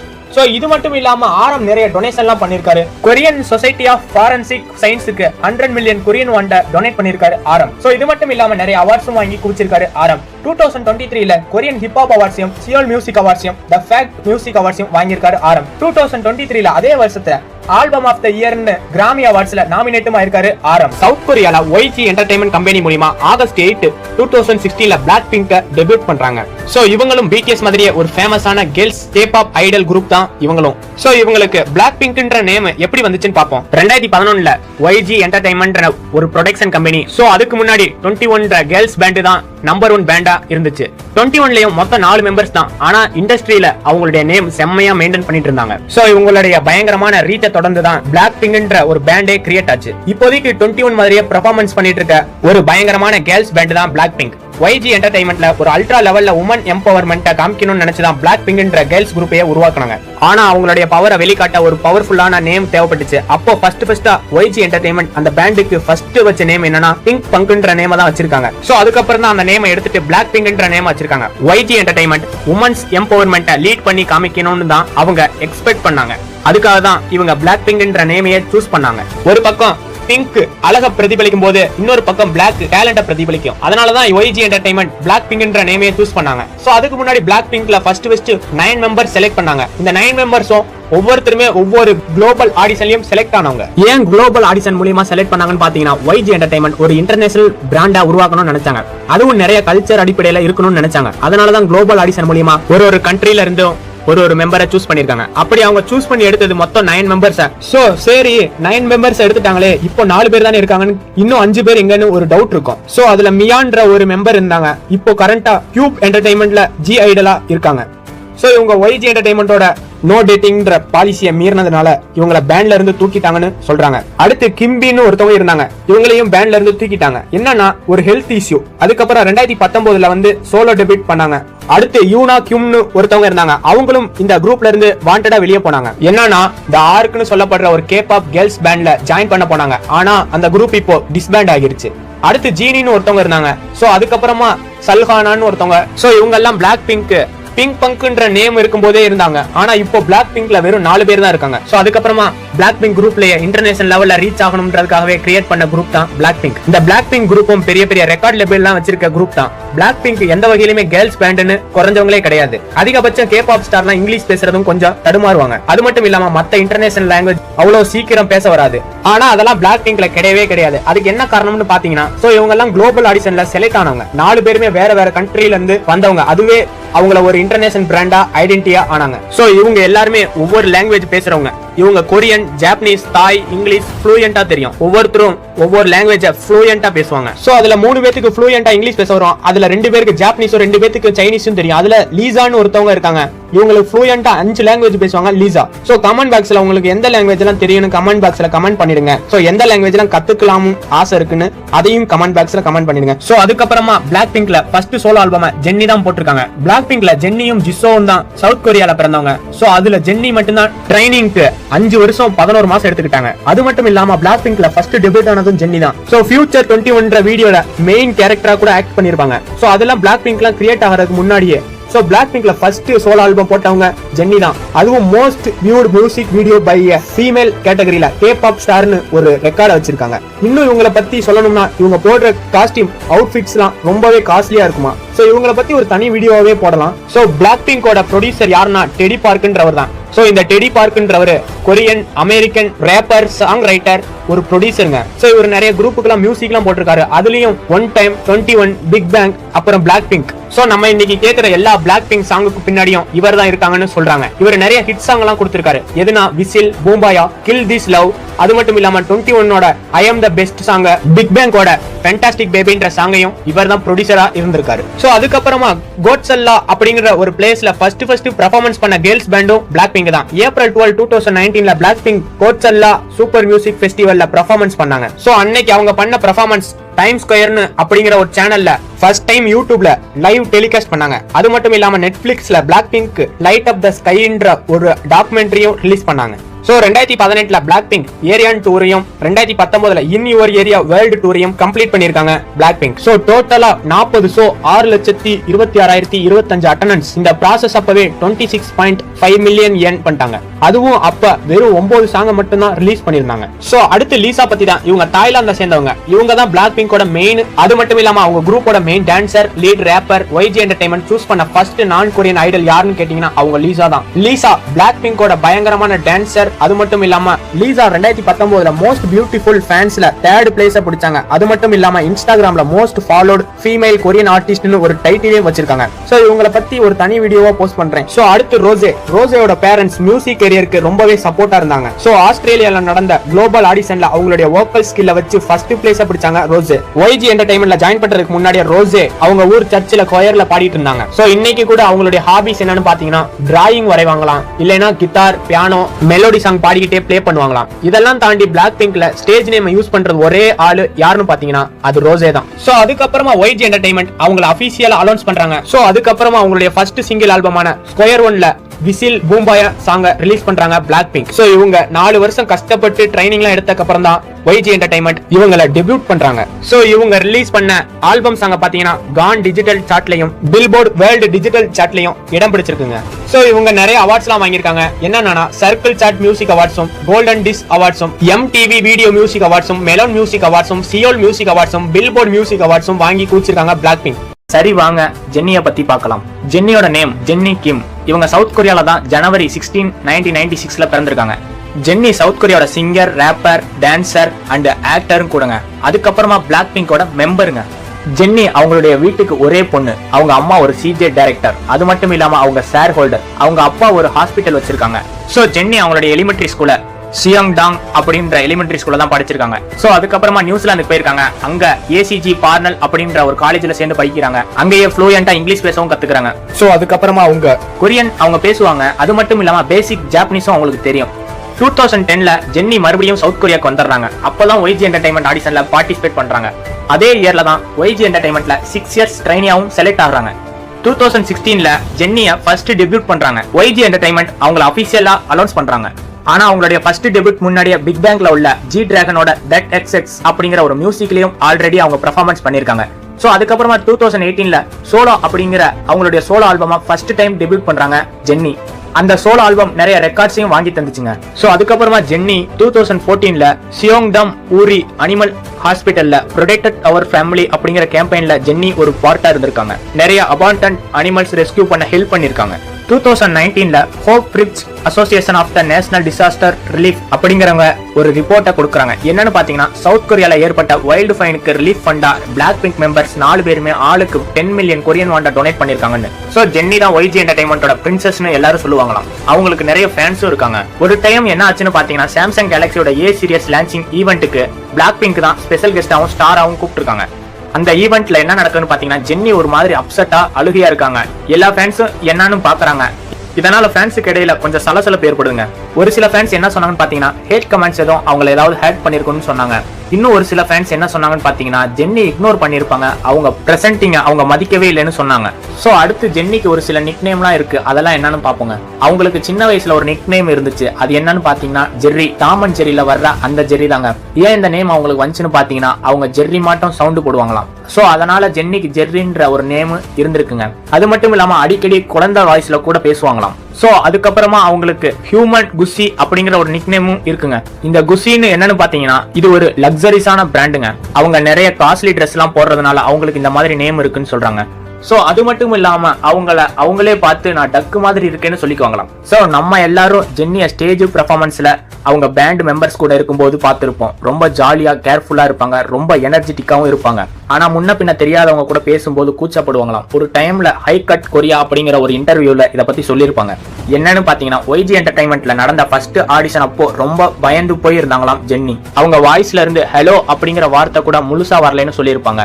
ஆனா எப்படியோ ஆடிஷன்ல நல்லா பெர்ஃபார்மன்ஸ் பண்ணி செலக்டும் ஆயிட்டாங்க ஜென்னி. சோ அடுத்து ஜென்னியோட ஃபேவரட் ஃபுட் ஐட்டம் என்னன்னு பார்ப்போம். சோ எது ரொம்ப ரொம்ப ஃபேவரட் பாத்தீங்கன்னா மில்க் ஃபிளேவர் ஐஸ்கிரீம் தான் அவங்களுக்கு ரொம்ப ரொம்ப ஃபேவரட். அதுக்கப்புறம் மெக்சிகன் ஃபுட் இதெல்லாம் ரொம்ப விரும்பி சாப்பிடுவாங்களாம் ஜென்னி. ட்ரிங்க்ஸ்ல பாத்தீங்கன்னா அவங்க ஹெல்த்தியான ட்ரிங்க்ஸ் தான் அதிகமா குடிப்பாங்களாம். இதெல்லாம் தாண்டி அவங்களுக்கு கொரியன் ஃபுட்னாலே ரொம்ப ரொம்ப பிடிக்குமா. அவங்களுக்கு பிடிக்கவே பிடிக்காத ஃபுட் என்னன்னு பாத்தீங்கன்னா பீட்சா மட்டும் தானா. சோ அடுத்து ஜென்னி ரிலேஷன்ஷிப்ல எல்லாம் இருந்திருக்காங்க. 2019ல ஜனவரி 1 பிளாக் பிங்க்ல இருக்கிற ஜென்னியும் எக்ஸோ பேண்ட்ல இருக்கிற காய் அப்படிங்கிற ஐடலும் ரிலேஷன்ஷிப்ல இருந்திருக்காங்கன்னு சொல்லி அந்த ரெண்டு ப்ரொடக்ஷன் கம்பெனியுமே அபிஷியலா அனௌன்ஸ் பண்றாங்க. யாருன்னு பாத்தீங்கன்னா ஒய்ஜி என்டர்டைன்மெண்ட்டும் SM என்டர்டைன்மெண்ட்டும் இந்த விஷயத்தை அபிஷியலா கன்ஃபார்மே பண்றாங்க. ஆனா அதே மாசம் 25ஆம் தேதி SM என்டர்டைன்மெண்ட் என்ன சொல்றாங்கன்னு பாத்தீங்கன்னா இவங்க ரெண்டு பேத்துக்குமே பிரேக்கப் ஆகிடுச்சு அப்படின்னு அபிஷியலா அனௌன்ஸ் பண்றாங்க. சோ அடுத்து ஜென்னியோட ஹாபிஸ பத்தி பாப்போம். ஜென்னி வீட்ல சும்மா இருக்கும்போது பியானோ இல்லனா ஃப்ளூடோ வாசிப்பாங்களாம். அப்படி இல்லனா அவங்க ரெண்டு பெட்டு வச்சிருக்காங்க, அது கூட விளையாண்டுகிட்டு இருப்பாங்களாம். சோ அதுவும் செய்யலனா நெட்ஃபிளிக்ஸ்ல மூவியை பார்த்துட்டு இருப்பாங்களாம் ஜென்னி. சோ அதுக்கப்புறம் பாட்டு ரூம் எல்லாம் கிளீன் பண்ணுவாங்களாம். சோ அது மாதிரி பண்ணும்போது கொஞ்சம் ரிலாக்ஸா இருக்கும்னு சொல்லியிருக்காங்க. சோ இதெல்லாம் தாண்டி ஜென்னிக்கு சூப்பரா சமைக்க தெரியுமா. இந்த விஷயத்தை பிளாக் பிங்க் மெம்பர் தான் கன்ஃபார்மே பண்ணிருக்காங்க. என்னன்னா அவங்க 4 பேர்ல ஜென்னிக்கு மட்டும்தான் நல்லா சமைக்க வரும்னு. சோ இத எதையும் செய்யலனா ஜென்னி போட்டோ எடுப்பாங்களாம். சோ ஜென்னிக்கு போட்டோகிராஃபினா ரொம்ப ரொம்ப பிடிக்குமா. அவங்க இன்ஸ்டாகிராம்ல கூட 2 ஐடி வச்சிருக்காங்க. ஒன்னு அவங்களுடைய இண்டிவிஜுவல் ஐடி, இன்னொன்னு அவங்களுடைய போட்டோகிராஃபி ஐடி. அதாவது அவங்க எடுக்கிற போட்டோலாம் அந்த ஐடியில இருந்து தான் போஸ்ட் பண்ணுவாங்களாம். சோ ஜென்னிக்கு 2 ஃபேவரட் கலர் இருக்குங்க. ஒன்னு பிளாக், இன்னொன்னு பிங்க். அதாவது அவங்க ஐடலா இருக்கிற பேண்டோட கலர் அவங்களுடைய ஃபேவரட்டான கலர். பிளாக் பிங்க் தான் அவங்களுடைய ஃபேவரட்டான கலருங்க. சோ ஜென்னி கிட்ட டிஃபரண்டான டேலண்ட் ஒன்னு இருக்குங்க. ஜென்னி என்ன பண்ணுவாங்கன்னு பாத்தீங்கன்னா சத்தமே இல்லாம சிப்ஸ் சாப்பிடுவாங்களாம். ஆனா நோவிங் ப்ரோஸ் அப்படிங்கிற ஒரு ஷோல அப்படி செஞ்சு காட்டுங்கன்னு சொல்லும் போது சிப்ஸ ஜென்னிய சாப்பிடும் போது சத்தம் வந்துருச்சுங்க. அதனால அந்த டேலண்ட் அவங்க கிட்ட இருந்து தூக்கிட்டாங்க. சோ அது மட்டும் இல்லாம இவங்க நிறைய அவார்ட்ஸும் வாங்கியிருக்காங்க. என்னன்னு பாத்தீங்கன்னா ஏசியா ஆர்டிஸ்ட் அவார்ட்ஸும், பிராண்ட் ஆஃப் த இயர் அவார்ட்ஸும், சர்க்கிள் சாட் மியூசிக் அவார்ட்ஸும், த ஃபேக்ட் மியூசிக் அவார்ட்ஸும், கோல்டன் டிஸ் அவார்ட்ஸும், பிலிப்பைன் கேபாப் அவார்ட்ஸும் வாங்கியிருக்காங்க. 2024ல பெஸ்ட் மியூசிக் வின்டர் அப்படிங்கிற கேட்டகரியில த ஃபேக்ட் மியூசிக் அவார்ட்ஸ்ல நாமினேட்டும் ஆயிருக்காங்க ஜென்னி. 2019ல சோலோவா artist of the year digital மியூசிக்னு கேட்டகரியில சர்க்கிள் சாட் மியூசிக் அவார்ட்ஸ்ல வின்னும் பண்ணிருக்காங்க. சரி வாங்க லீசாவை பத்தி பார்க்கலாம். சோ பிளாக் பிங்கோட டான்சிங் குவீனே லீசா தாங்க. லீசாவோட ரியல் நேம் என்னன்னா ட்ரான்ட்ரியா மனோபன். சோ லீசாவோட பேரண்ட்ஸ் ஒரு ஃபார்ச்சூன் டெல்லர் அட்வைஸ் படி லீசாவோட ஃபர்ஸ்ட் நேம பிராண்ட் பிரியான்றத லலிசாவா மாத்துறாங்க. இந்த லலிசான்ற நேம் சுருக்கி தான் லீசான்ற நேம அவங்க ஸ்டேஜ் நேமா வச்சிருக்காங்க. சோ இவங்க மார்ச் 27, 1997ல தான் தாய்லாந்துல உள்ள புரிராம்ன்ற ஊர்ல தான் பிறந்திருக்காங்க. இவங்க பிளாக் பிங்கோட தாய் ரேப்பர், சிங்கர் அண்ட் பயங்கரமான டான்சருங்க. அதுக்கப்புறம் இவங்க ஒரு ஆக்டரும் கூடங்க. சோ YG என்டர்டைன்மெண்ட் கீழ ஆகஸ்ட் 2016ல லீசாவை டெபியூட் பண்றாங்க. இவங்க YG என்டர்டைன்மெண்ட் கீழ அறிமுகமான சவுத் கொரியா கேர்ள்ஸ் கேபாப் குரூப்பான பிளாக் பிங்கோட மெம்பருங்க. சோ இவங்கள ஆகஸ்ட் 2016ல தான் லீசாவை YG என்டர்டைன்மெண்ட் டெபியூட் பண்றாங்க. சோ அதுக்கப்புறம் லீசா எப்படி YG என்டர்டைன்மெண்ட்ல செலக்ட் ஆனாங்கன்னு பாப்போம். 2010ல YG என்டர்டைன்மெண்ட் தாய்லாந்துல ஒரு குளோபல் ஆடிஷனை கண்டக்ட் பண்றாங்க. அந்த ஆடிஷன்ல டோட்டலா 4000 மெம்பர்ஸ் மேல பார்ட்டிசிபேட் பண்றாங்க. அந்த 4000 மெம்பர்ஸ்ல ஒருத்தவங்க செலக்ட் ஆகுறாங்க. அதுதான் நம்ம லீசா. சோ ஒரு பக்கம் ரோசே ஆஸ்திரேலியால நடந்த குளோபல் ஆடிஷன்ல செலக்ட் ஆனாங்க. சோ ரோசே பொறுத்த வரைக்கும் ஆடிஷன்ல செலக்ட் ஆன அன்னைக்கு YG என்டர்டைன்மெண்ட்ல ட்ரைனியாவும் செலக்ட் ஆனாங்க. சோ லீசா பொறுத்த வரைக்கும் ஒரு வருஷம் தாண்டி தான் YG என்டர்டைன்மெண்ட்ல ட்ரைனியா செலக்ட் ஆனாங்க. சோ ஏப்ரல் 2011ல தான் YG என்டர்டைன்மெண்ட்ல லீசாவை தன்னோட அபிஷியல் ட்ரைனியா செலக்ட் பண்ணாங்க. ட்ரைனியா செலக்ட் ஆன லீசாவுக்கு வெறும் 14 வயசு தான் ஆயிருச்சுங்க. சோ லீசா YG என்டர்டைன்மெண்ட் உடைய மிகப்பெரிய ஃபேன்ங்க. இருந்தாலும் YG என்டர்டைன்மெண்ட்ல கான்ட்ராக்ட்ல சைன் பண்ணும்போது அலறாங்க. என்னன்னு பாத்தீங்கன்னா லீசா அவங்களுடைய பேரண்ட்ஸை விட்டு பிரிஞ்சாலே அவங்க சோகமாயிடுவாங்களாம். அவங்க ட்ரைனிங்கா இருக்கும்போது கூட கம்யூனிகேட் பண்ண ரொம்பவே கஷ்டப்பட்டிருக்காங்க. ஏன்னா அவங்களுக்கு கொரியன்ல தெரிஞ்சது ஒரே ஒரு வார்த்தை தான், அன்னியோங் ஹாசியோ அப்படின்னு அவங்களுக்கு ஒரே ஒரு வார்த்தை தான் தெரியுங்க. சோ அந்த வார்த்தைக்கு என்ன அர்த்தம்னு பாத்தீங்கன்னா ஹலோ அப்படிங்கிற வார்த்தை தான் அவங்களுக்கு கொரியன்ல தெரிஞ்சிருக்குங்க. சோ அதனால நிறைய கொரியன் டிராமா பார்த்து ட்ரை பண்ணிருக்காங்க. அது மட்டும் இல்லாம ஒரு கொரியன் டீச்சர் ஹெல்ப்பாலையும் தன்னோட பேண்ட் மெம்பர் ஹெல்ப்பாலையும் இப்போ அவங்க கொரியனை ஃப்ளூயண்டா பேச கத்துக்கிட்டாங்க. சோ லீசா YG என்டர்டைன்மெண்ட்ல 5 வருஷம் 3 மாசம் ட்ரைனிங் எடுத்திருக்காங்க. 2016ல YG என்டர்டைன்மெண்ட் லீசாவை பிளாக்பிங்க்ல அவங்கள அபிஷியலா அனௌன்ஸ் பண்றாங்க. சோ லீசா பிளாக்பிங்க்ல டெபியூட் பண்ணும்போது அவங்களுக்கு 19 வயசு தாங்க ஆயிருந்துச்சு. சோ அதுக்கப்புறமா லீசா எதை பார்த்து பயப்படுவாங்கன்னு கேட்டீங்கன்னா, கோஸ்ட பார்த்தா ரொம்ப பயமா இருக்குமா அவங்களுக்கு, ஊசியை பார்த்தாலும் பயமா இருக்குமா அவங்களுக்கு. சோ அது மட்டும் இல்லாம அவங்களுக்கு ஸ்லீப்பிங் பேரலைசிஸ் இருக்குங்க. சோ அது என்னன்னு கேட்டீங்கன்னா, தூக்கத்துல இருந்து டக்குன்னு எந்திரிச்சிட்டா பேசவும் முடியாது, நகரவும் முடியாதுங்க. அதாங்க ஸ்லீப்பிங் பேரலைசிஸ். சோ அது மட்டும் இல்லாம பிளாக் பிங்க்லயே அதிக நேரம் தூங்குற மெம்பரும் லீசா தாங்க. சோ அதுக்கப்புறமா லீசாவோட ஆம்பிஷனை பத்தி பார்ப்போம். சோ அவங்க சின்ன வயசா இருக்கும் போதே அவங்க ஒரு மாடல் ஆகணும் தான் ஆசை இருந்திருக்குங்க. இல்லைன்னா ஒரு சிங்கர் ஆகணும் தான் ஆசைப்பட்டிருக்காங்க. அட்லீஸ்ட் ஒரு டான்ஸ் டீச்சராவது ஆகிரணும்னு ஆசைப்பட்டிருக்காங்க. இன்னும் சொல்ல போனா YG என்டர்டைன்மெண்ட்ல ஆடிஷன்ல கலந்துக்கிறதுக்கு முன்னாடி அவங்களுடைய பிளானே ஹையர் ஸ்டடிஸ்க்கு ஆஸ்திரேலியாவுக்கு போகணும் தான் இருந்தாங்க. ஆனா அந்த ஆடிஷன்ல வின் பண்ணதால பிளான் அப்படியே கேன்சல் ஆகுது. சோ அதுக்கப்புறமா கேபாப்போட பியூட்டி ஸ்டாண்ட் படி அழகா இல்லாதவங்கள பிளாஸ்டிக் சர்ஜரி பண்ணா மட்டும்தான் ஒரு கேபாப் ஐடல் ஆக முடியும்னு ஒரு ரூல்ஸ் இருக்குங்க. சோ அதே மாதிரி பிளாக் பிங்க்ல லீசாவும் ஒரு பிளாஸ்டிக் சர்ஜரி கூட பண்ணதில்ல. சோ நிறைய பேர் அவங்கள சர்ஜரி பண்ணிருக்காங்கன்னு ஃபேக்கா சொல்லிட்டு இருக்காங்க. ஆனா அவங்க எந்த ஒரு பிளாஸ்டிக் சர்ஜரியும் பண்ணதே கிடையாதுங்க. அவங்க நேச்சுரல் பியூட்டி. சோ அதுக்கப்புறமா லீசாவுடைய ஹாபிஸ பத்தி பார்க்கலாங்க. சோ லீசா அவங்களோட ஃப்ரீ டைம்ல போட்டோகிராஃபி பண்ணுவாங்களாம். அப்படி இல்லைன்னா ஜிசோவோட சேர்ந்து உட்கார்ந்து கார்ட்டூன்ஸ் எல்லாம் பாப்பாங்களாம். அப்படி கார்ட்டூன்ஸ் பார்க்கலனா ஹாலிவுட் மூவி எல்லாம் பாப்பாங்களாம். அதுவும் அவங்களுக்கு ஆக்ஷன் மூவினா ரொம்ப பிடிக்குமா. அவங்களுடைய ஃபேவரட் மூவி என்னன்னு பாத்தீங்கன்னா அவெஞ்சர்ஸ் தான் ஃபேவரட் மூவின்னு சொல்லிருக்காங்க. அவங்களுடைய ஃபேவரட் அவெஞ்சர் யாருன்னு பாத்தீங்கன்னா காட் ஆஃப் தண்டர், தாரை தான் ரொம்ப பிடிக்குமா அவங்களுக்கு. சோ அதுக்கப்புறமா அவங்களுக்கு ஸ்கை டைவிங் பண்ணணும்னு ஆசை இருக்குங்க. சோ பிளாக் பிங்க்லயே அதிக பேத்துக்கு ரொம்ப பிடிச்ச ஐடலே லீசா தாங்க. சோ லீசா உங்களுக்கு பிடிக்குன்னா கமெண்ட் பாக்ஸ்ல பிங்க் ஹார்ட்ட போட்டுருங்க. சோ அதுக்கப்புறமா கேபாப் வேர்ல்டுடைய கோல்டன் கேர்லே லீசா தாங்க. இந்த ஹேட்டர்ஸ் எல்லாம் என்ன பண்ணாங்கன்னா, சவுத் கொரியால நடந்த கோல்டன் டிஷ் அவார்ட்ஸ்ல கலந்துக்கிறாங்க. பார்க்க எப்பயும் போல ரொம்ப அழகா தான் இருந்தாங்க. ஆனா அன்னைக்கு சவுத் கொரியால சேர்ந்த ஒரு கேபாப் ஃபேன் சோசியல் மீடியால ஒரு கமெண்ட் பண்றாங்க. என்னன்னு பாத்தீங்கன்னா, மேக்கப் போட்டா மட்டும்தான் லீசா பாக்குறதுக்கு ஒரு கேபாப் ஐடல் மாதிரி இருக்காங்க. இந்த மேக்கப் எல்லாம் கலச்சிட்டா அவங்க ஒரு தாய் உமன் தான் ஒரு கமெண்ட் போடுறாங்க. இந்த கமெண்ட் சோசியல் மீடியால வைரலா ஸ்ப்ரெட் ஆகுதுங்க. இந்த கமெண்ட் மேலே நிறைய ஹேட்டர்ஸும் இவங்க தாய் உமன் தான் ஹேட் கமெண்ட்ஸ் எல்லாம் பண்றாங்க. நீ தாய்லாந்துக்கே போயிரு, சவுத் கொரியாக்கு வராதுன்னு நிறைய ஹேட் கமெண்ட்ஸ் எல்லாம் பண்ணாங்க. ஆனா லீசாவுடைய ஃபேன்ஸ் எல்லாரும் அவங்களுடைய சப்போர்ட்டை காமிச்சாங்க. ரெஸ்பெக்ட் லீசான்னு ஹேஷ்டேக் லீசா ஃபேன்ஸ் வைரல் பண்ணாங்க. நீங்க என்ன வேணாலும் சொல்லிருங்க, நாங்க லீசாவுக்கு சப்போர்ட்டா தான் இருப்போம்னு சொல்லி ஒரு பயங்கரமான சப்போர்ட்டா லீசாக்காக பிளாக் பிங்க் ஃபேன்ஸ் எல்லாம் காமிச்சாங்க. சோ அதுக்கப்புறமா இவங்க நிறைய ரெக்கார்ட்ஸ் அவார்ட்ஸ் எல்லாம் வாங்கியிருக்காங்க. என்னன்னா ஏசியா ஆர்டிஸ்ட் அவார்ட்ஸும், ஏசியன் பாப் மியூசிக் அவார்ட்ஸும், த ஃபேக்ட் மியூசிக் அவார்ட்ஸும், 2022ல கான்சாட் மியூசிக் அவார்ட்ஸும், தாய்லாந்து மியூசிக் அவார்ட்ஸும், MTV வீடியோ மியூசிக் அவார்ட்ஸும், சியோல் மியூசிக் அவார்ட்ஸும் வாங்கியிருக்காங்க. 2022ல அதே வருஷத்துல பெஸ்ட் கேபாப்னு MTV யூரோப் மியூசிக் அவார்ட்ஸ்ல வின்னும் பண்ணிருக்காங்க. பெஸ்ட் ஃபீமேல் சோலோ சிங்கர்னு கொரியன் ஃபர்ஸ்ட் பிராண்ட் அவார்ட்ஸ்லயும் நாமினேட்டும் ஆயிருக்காங்க. சோ பிளாக் பிங்க்னாலே லீசா தான் அப்படின்னு யோசிக்கிற அளவுக்கு அவங்களுடைய பெர்ஃபார்மன்ஸ் ரொம்ப சூப்பரா இருக்குங்க. சோ மிச்சம் 3 பேரும் அவங்களுடைய பெர்ஃபார்மன்ஸ் கொஞ்சம் கூட சலிச்சவங்களே கிடையாது. அவங்களுடைய வெயிட் என்னன்னு காமிச்சுக்கிட்டு இருக்காங்க. பிளாக் பிங்க் ஸ்டோரி வீடியோ ஒன்னு அப்லோட் பண்ணிருந்தோம். பட் அதுல ஜிசோவை பத்தி நான் எதுவுமே சொல்லல. சோ அதனால பிளாக் பிங்க் ஃபேன்ஸ்ட ஃபர்ஸ்ட் சாரியை கேட்டுக்கிறேன். சோ இனிமேல் இந்த மாதிரி நடக்காம இருக்க நான் கொஞ்சம் கவனமாவே வீடியோ போடுறேன்.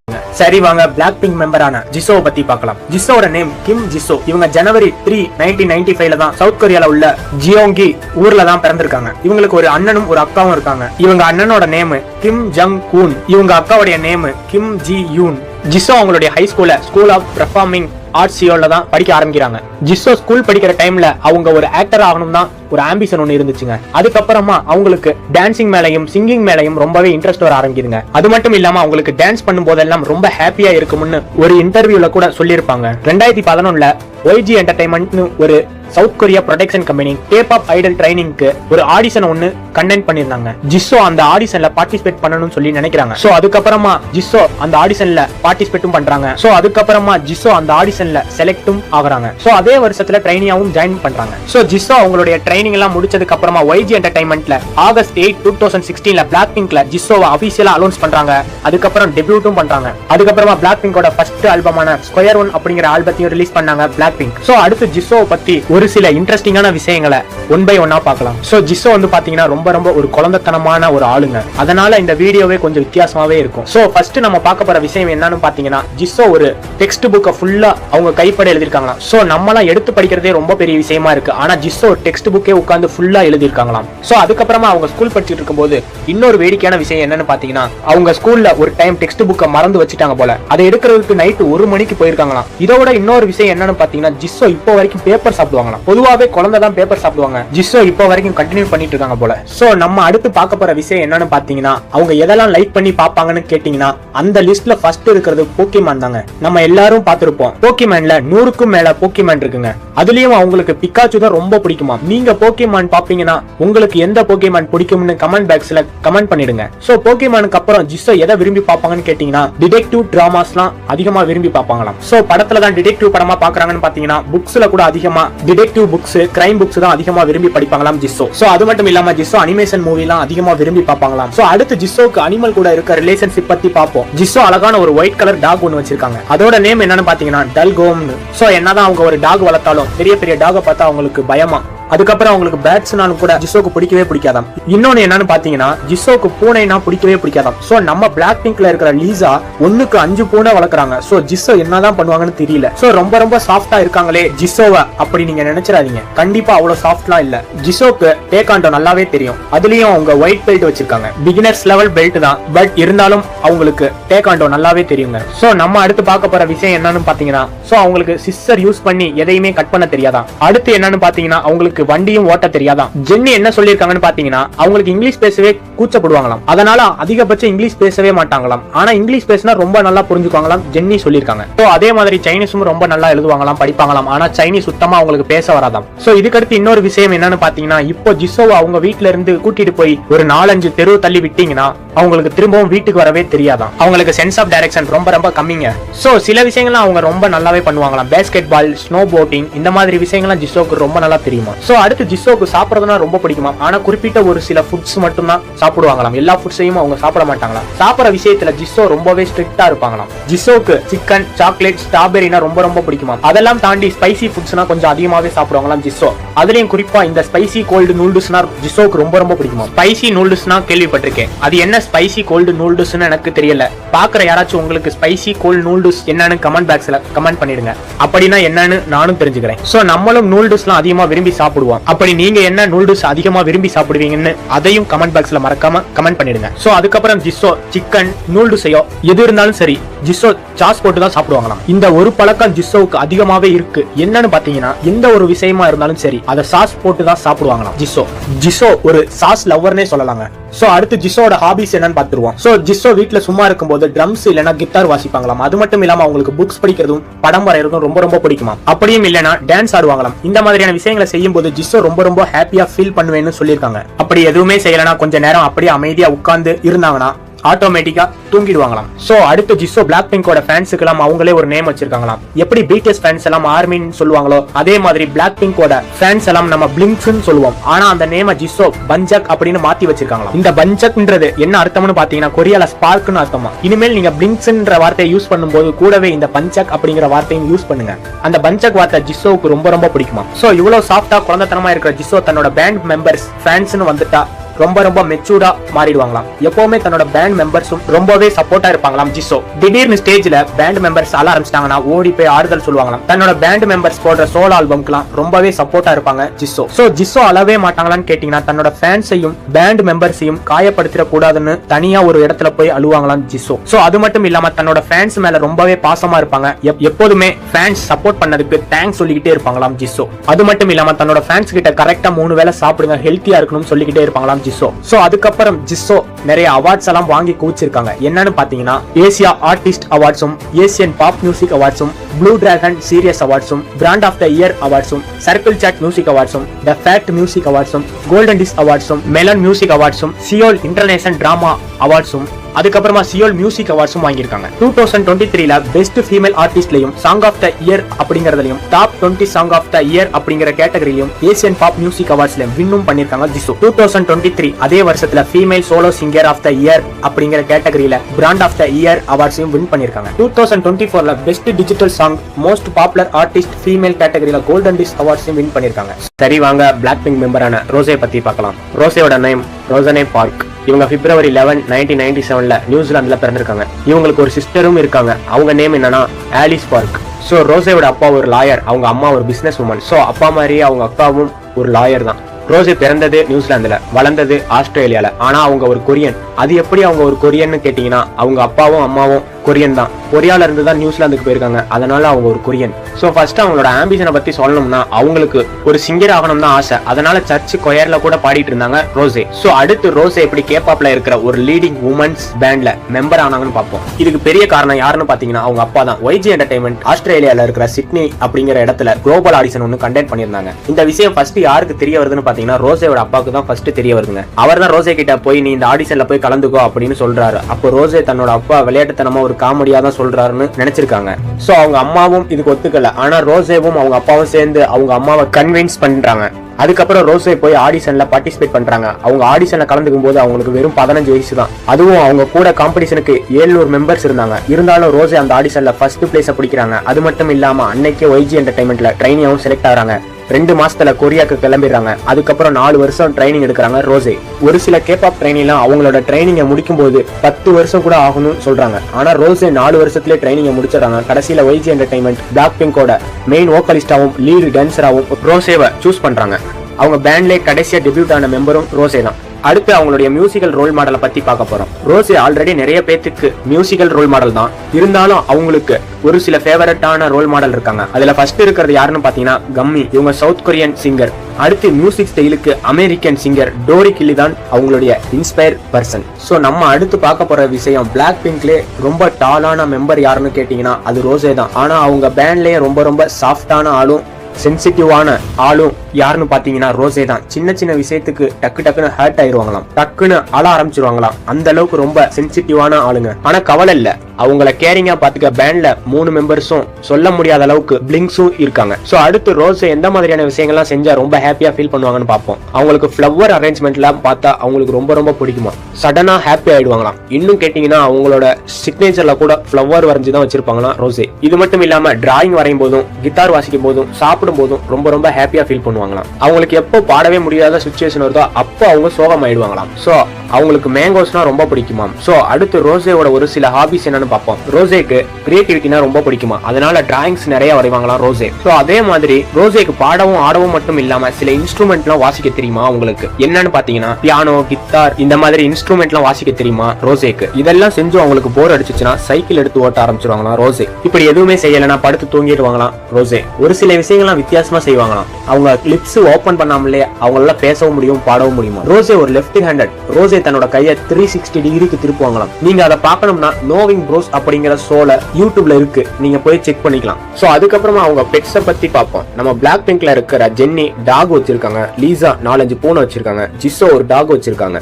அதே மாதிரி ரோசே ஒரு 2 ஃபிஷ் அவங்க பெட்டா வச்சிருக்காங்க. சோ அதுக்கப்புறமா ரோசே இப்ப வரைக்கும் எந்த பாய்ஸ் கூடயும் டேட்டிங் போனதே இல்லை. அவங்க டேட்டிங் போகவும் ஆசைப்படலங்க. அப்படி அவங்க ஒரு பாயா இருந்தா கண்டிப்பா நான் ஜென்னி கூட தான் டேட்டிங் போவேன்னு சொல்லியிருக்காங்க. காரணம் என்னன்னு பாத்தீங்கன்னா ஜென்னி தான் பிளாக் பிங்க்ல நல்லா சமைக்க வருமா.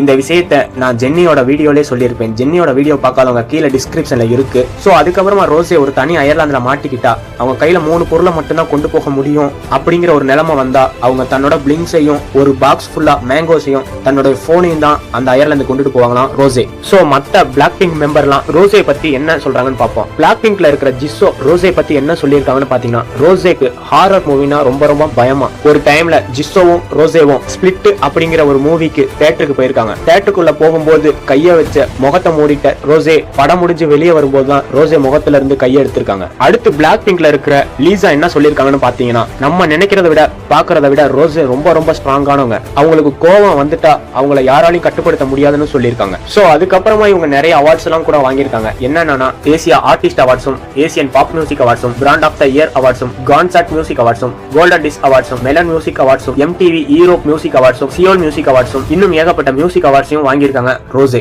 2021ல பெஸ்ட் மியூசிக் வீடியோ அப்படிங்கிற கேட்டகரியில ஏசியன் பாப் மியூசிக் அவார்ட்ஸையும் வின்னும் பண்ணிருக்காங்க Rose. BTS, EXO, BLACKPINK, Stray Kids, Twice, 17 கிட்டத்தட்ட 300க்கும் அதிகமான கேபாப் குரூப்பும் கரண்டா இப்ப ரன் ஆகிட்டு இருக்கு. இதுல பல சோலோ டீமும் இருக்கு. இந்த டீமுக்கு முன்னாடி பல டீம் உருவாகி இப்ப இல்லாமலே போயிருக்கு. குறிப்பிட்ட ஒரு டீம் மட்டும் எடுத்து அதோட டார்க் சைட பத்தி தான் நான் அடுத்தடுத்த வீடியோல சொல்றேன். இப்போ மேஜரா இருக்கக்கூடிய பிரச்சனையெல்லாம் பார்ப்போம். ரொம்பவே அழகான ஆண்கள் பெண்கள் இருக்கிற இந்த பளபளப்பான கேபாப் இண்டஸ்ட்ரியஸோட இதயம் ரொம்ப கருப்பானது. எஸ், இந்த பிளாக் ஹார்ட் இருக்கிற மனுஷங்க கேபாப் உள்ள ட்ரைனியா புதுமையா வர்றவங்களையும் ஆல்ரெடி ஸ்டாரா இருக்கிற பல பேரையும் தப்பா யூஸ் பண்றாங்க. அப்படி இந்த டார்க் சைட்ல இருக்கிறவங்க சொல்றத கேட்கலைன்னா ட்ரைனிஸ் அண்ட் ஸ்டார்ஸாவே இருந்தாலும் அவங்கள ரிஜெக்ட் பண்ணி அவங்களுடைய லைஃபையே கேள்விக்குறியாக்கிடுறாங்க. ஒவ்வொரு கேபாப் குரூப்புக்கும் ஒரு ஏஜென்சி கண்டிப்பா இருக்கும். அவங்களுக்கு கீழே தான் இந்த கேபாப் குரூப்பும் இருக்கும். எக்ஸாம்பிளுக்கு பிக் ஹிட்ன்ற ஒரு பெரிய ஏஜென்சி கீழே தான் பிடிஎஸ்ன்ற கேபாப் குரூப் இருக்குது. இப்போ உங்களுக்கு ஏஜென்சினா என்னன்னு புரிஞ்சிருக்கும். சோ சில ஏஜென்சிலாம் ரொம்பவும் ஸ்ட்ரிக்டா இருப்பாங்க.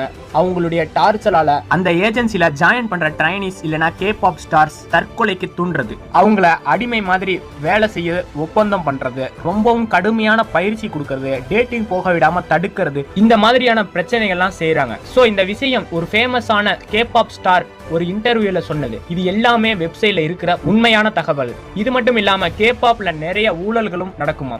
எக்ஸாம்பிளுக்கு கேபாப் உடைய டாப் ஸ்டாரான Lee Seung Gi Hook entertainment agency கீழே 20 வருஷமா ஒர்க் பண்ணிட்டே இருக்காரு. இவரு ஃபேமஸான singer, actor, host and entertainer. Because you are my woman, will you marry me போன்ற ஹிட் சாங்கையும், மை கேர்ள் ஃப்ரெண்ட் இஸ் உமேனோ, கூ ஃபேமிலி புக்ன்ற ஹிட் சீரீஸையும் நடிச்சிருக்காரு. ஆனா இந்த 20 இயர்ஸா அந்த கம்பெனி அவருடைய எல்லா சாங்ஸ்க்கும் வர்ற digital streaming and songs downloading ப்ராஃபிட்டை அவருக்கு வர விடாம தடுத்து அது மூலியமா லாபம் பார்த்திருக்காங்க. இந்த உண்மையை லீ சியோங் ஜி இப்பதான் தெரிய வந்திருக்கு. இதே மாதிரி ஒமேகா எக்ஸ்ன்ற கேபாப் குரூப்ல மொத்தம் 11 மேல் ஆர்டிஸ்ட் இருக்கிறாங்க. இந்த 11 பேருமே செகண்ட் கிரேட் ஆர்டிஸ்ட். இந்த குரூப் செகண்ட் கிரேட்ன்ற காரணத்தால அவங்க ஏஜென்சி ரொம்பவும் மட்டமான அசிங்கமான ட்ரெஸ்ஸை போட்டு பெர்ஃபார்மன்ஸ் பண்ண சொல்லி வற்புறுத்திருக்காங்க. இது மட்டும் இல்லாம COVID-19 பிரச்சனையில அப்பா உங்களுக்கு என்ன ஆனாலும் பரவாயில்லன்னு சொல்லி ஒர்க் பண்ண கட்டாயப்படுத்திருக்காங்க. இந்த 11 பேர்ல பல பேரை குடிக்க சொல்லி கட்டாயப்படுத்திருக்காங்க. சோ பசங்களுக்கு இந்த நிலைமை ஒரு கட்டத்துல பொறுத்துக்க முடியாத இந்த கேபாப் குரூப் கோர்ட்ல கேஸ போட்டு எப்படியாவது எங்களை காப்பாத்துங்க அப்படின்னு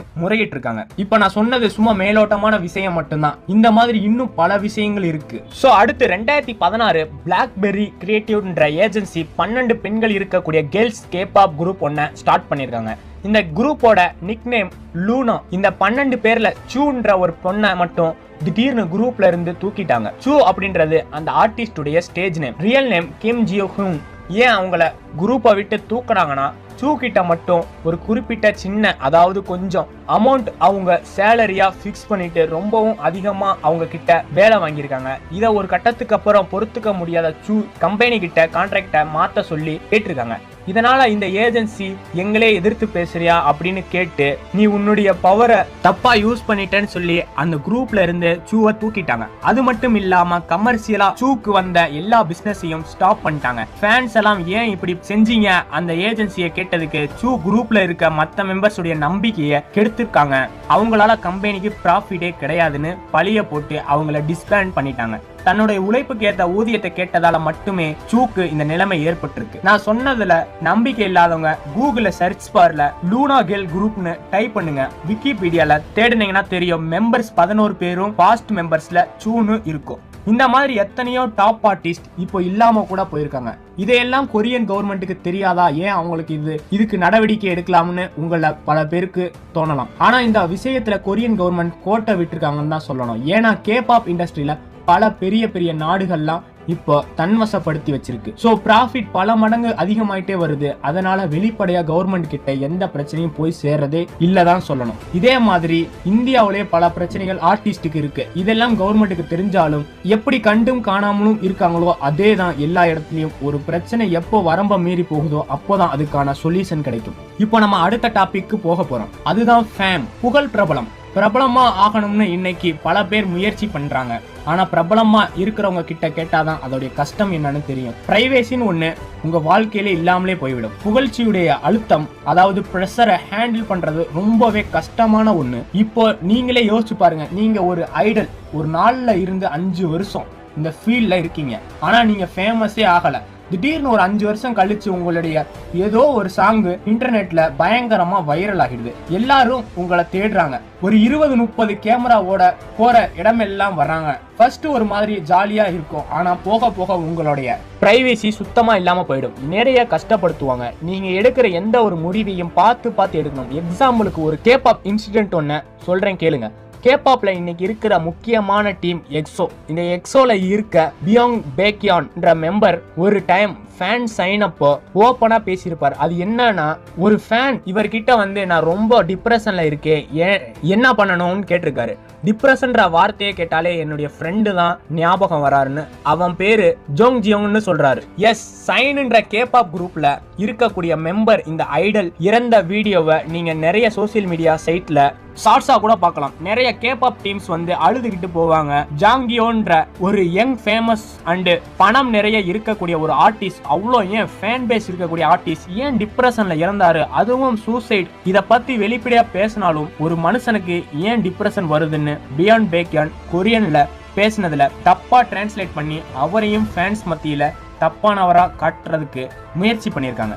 அதனாலதான் பிரச்சனையை பத்தி பேசுறதா இருந்தா கூட ஐடல் ஜாக்கிரதையா இருக்கணும். இது எல்லா ஐடலுக்கும் பொருந்தும். இந்த இடத்துல புகழ், பிரபலம் எல்லாம் ரொம்ப பெரிய விளைவுகளை ஒரு ஆர்டிஸ்டுக்கு கொடுக்கும். சோசியல் மீடியா ஃபுல்லா பாராட்டி பேசினவங்களே திட்டி பேசக்கூடிய நிலைமை வரும். அதனால பிரபலமா இருக்கிறதும் பெரிய பிரச்சனை தான். இந்த ஐடல் சூசைட் பண்ண காரணம் இன்சாமினியான்னு சொல்றாங்க. தூக்கம் இல்லாம டிப்ரெஷன்ல போய் ஒரு கட்டத்துல சூசைட் பண்ணி இறந்துட்டாரு. இன்சாமினியா வர அளவுக்கு அவருக்கு என்ன நடந்திருக்குன்னு இந்த டார்க் சைடு வீடியோவை உங்ககிட்டயே விடுறோம், நீங்களே முடிவு பண்ணுங்க. ஆனா அதுக்கான பதில வரக்கூடிய அடுத்தடுத்த வீடியோல நான் சொல்றேன். சோ இந்த டாபிக்ல நம்ம கம்பெனியை பத்தி தான் பார்க்க போறோம். சோ பிடிஎஸ் ஆர்மிஸ்க்கு பிக்கிட் கம்பெனியே தெரியும். சோ அதையும் தாண்டி SM, JYP, YGன்னு பல கம்பெனிகள் இருக்கு. Exo group SM company. So கம்பெனியை பொறுத்த வரைக்கும் ஆடிஷன் பண்ணி ஒரு டீமை செட் பண்றதுல ரொம்ப ஸ்ட்ரிக்டா இருப்பாங்க.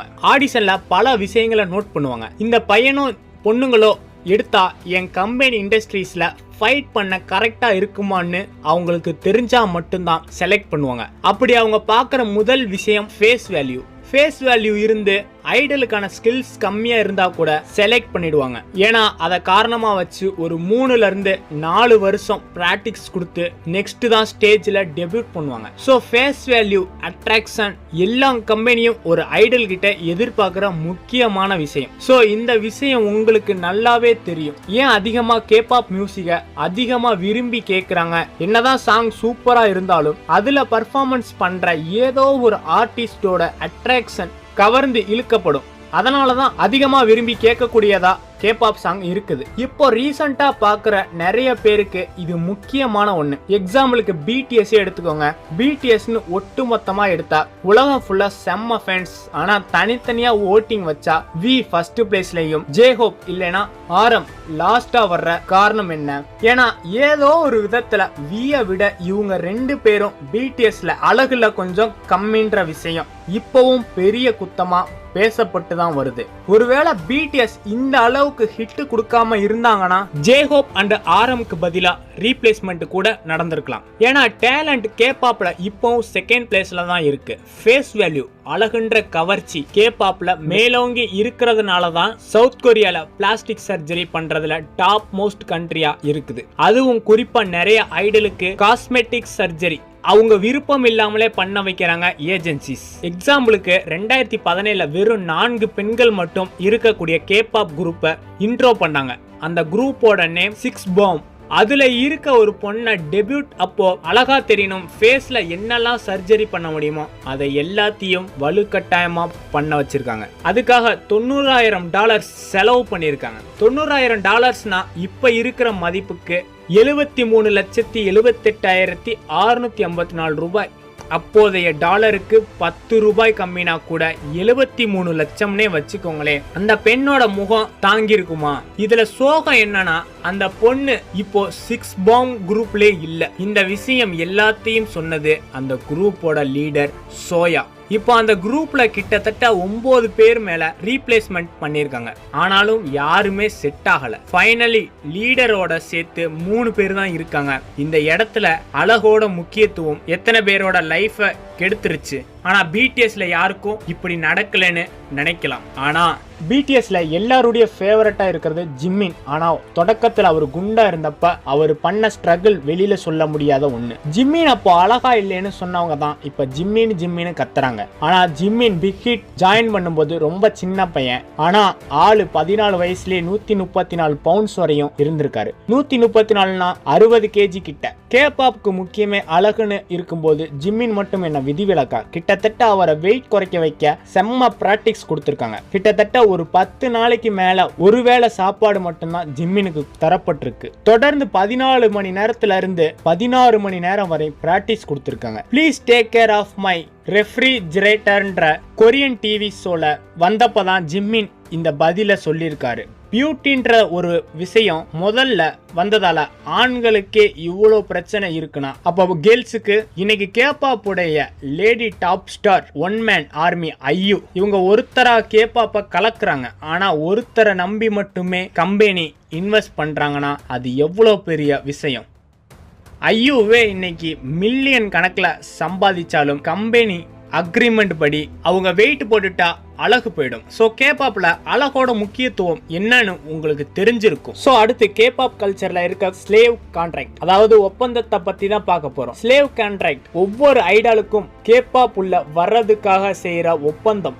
என்ன சொல்றீங்க அப்படின்னு நீங்க கேட்டீங்கன்னா, கேபாப்ல ஒரு ஐடால் டெபியூட் பண்றதுக்கு முன்னாடி குறைஞ்சது 5 வருஷமாச்சு ட்ரெயின் பண்ணுவாங்க. அதனால மேக்சிமம் 12ல இருந்து 13 வயசுக்குள்ளேயே ஒரு டீமை ஃபார்ம் பண்ணுவாங்க. எக்ஸாம்பிளுக்கு பிக்கிட் 2013ல அவங்க டீமை ரிலீஸ் பண்றதுக்காக 2010லேயே பிடிஎஸ் ஃபார்ம் பண்ணிட்டாங்க. 3 வருஷம் கடுமையான பிராக்டிஸ் கொடுத்த பிறகுதான் டெபியூட் பண்ணாங்க.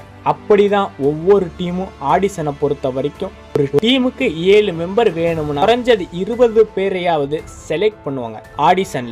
ஆடிஷன்ல அழகா இருக்காங்கன்னு செலக்ட் ஆன பல பேர் டெபியூட்ல வெளியில வராம ஆடிஷன் பிராக்டிஸ் ஸ்டேஜ்லயே ஓடிடுவாங்க. ஏன்னா 12 வயசுல ஒரு பையனை இல்ல பொண்ணை செலக்ட் பண்ணா அவங்களால 17ல இருந்து 18 வயசுல தான் டெபியூட் பண்ணுவாங்க. அந்த 17 இல்ல 18 வயசுல இருந்து அந்த குரூப் ஒரு 10 வருஷம் இருக்காங்கன்னு வச்சுக்கோங்க. அது வரைக்கும் அந்த ஐடால் ஏஜென்சி கூட கான்ட்ராக்ட் போடணும். 16 வருஷத்துக்கான கான்ட்ராக்ட்ல கம்பெனிஸ் ஐடால் கிட்ட போடுவாங்க. அந்த கான்ட்ராக்ட் தான் ஸ்லேவ் கான்ட்ராக்ட். இத கான்ட்ராக்ட்னே சொல்லலாம்ல.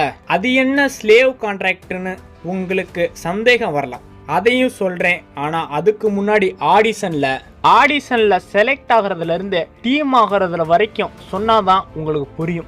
ஆடிஷன்ல செலக்ட் பண்ற 20 பேரையும் ரொம்ப அக்யூரேட்டா பார்ப்பாங்க. டான்ஸ், சாங்ஸ், பேசுற விதம், ஆடிஷனை அட்ராக்ட் பண்ற திறமைன்னு எல்லாத்தையுமே கவனிப்பாங்க. அப்புறம் அதுல இருந்து 7 பேரை செலக்ட் பண்ணுவாங்க. அந்த 7 பேர்ல யாருன்னு வெளி உலகத்துக்கு தெரிய வைக்க பெருசா ப்ரோக்ராம் பண்ணி ப்ரொமோஷன் பண்ணி டீம் நேமை செலக்ட் பண்ணி டெபியூட்னு அனுப்புவாங்க. என்னமோ புதுசா செலக்ட் போற மாதிரி 20 பேரையும் ஆட வச்சு அவங்க ஆல்ரெடி செலக்ட் பண்ண 7 பேருடைய நேமையும் ஸ்டேஜ்ல அலௌன்ஸ் பண்ணி குரூப்பா ஃபார்ம் பண்ணுவாங்க. இதுக்கு எக்ஸாம்பிளுக்கு ரீசெண்டா பிக்கிட் கொண்டு வந்த அன்டின் செலக்ட் ஆகாத மீதி பேரு கான்ட்ராக்டை கேன்சல் பண்ணிட்டு வீட்டுக்கு போக வேண்டியதுதான். அவங்களுக்குன்னு எந்த விதமான செட்டில்மெண்ட்டும் கிடையாது. ஸோ இப்போ இந்த கான்ட்ராக்ட் டீட்டெயிலை பத்தி பார்க்கலாம். இப்போ ஒரு ஐடால் ஆடிஷன்ல செலக்ட் ஆனா ஒரு கான்ட்ராக்ட் கொடுப்பாங்க.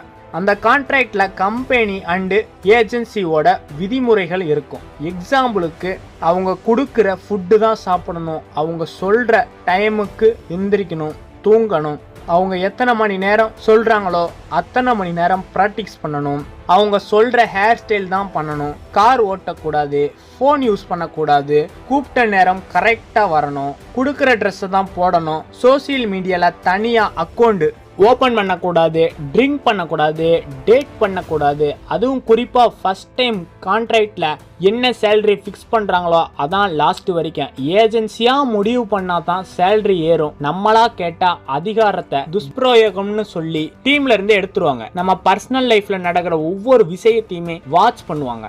இப்ப சொல்லுங்க, இது வெறும் ஒப்பந்தமா இல்லை அடிமை ஒப்பந்தமா? ஒரு ஐடால்னா நமக்கு தான் ஸ்டார், ஹீரோ, இன்ஸ்பிரேஷன், மோட்டிவேஷனல்னு எல்லாமே.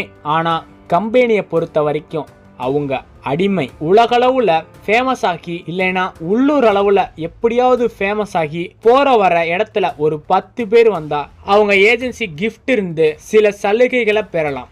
ஆனா சில பேர் அதுலயும் விதிவிலக்கு. பேரும் புகழும் இருந்தாலும் ரொம்ப கஷ்டப்படுவாங்க. வெளியில ஃபேன்ஸ் முன்னாடி சிரிச்சிட்டு உள்ளுக்குள்ளேயே அடுத்து என்ன நடக்க போகுதுன்னு தெரியாம மன ரீதியா பாதிக்கப்பட்டு சூசைட் பண்ணிக்கிறாங்க. இந்த கான்ட்ராக்ட்ல நிறைய விஷயங்கள்ல நான் சொன்னேன், ஆனா சொல்லாத ஒரு சில விஷயங்கள் இருக்கு.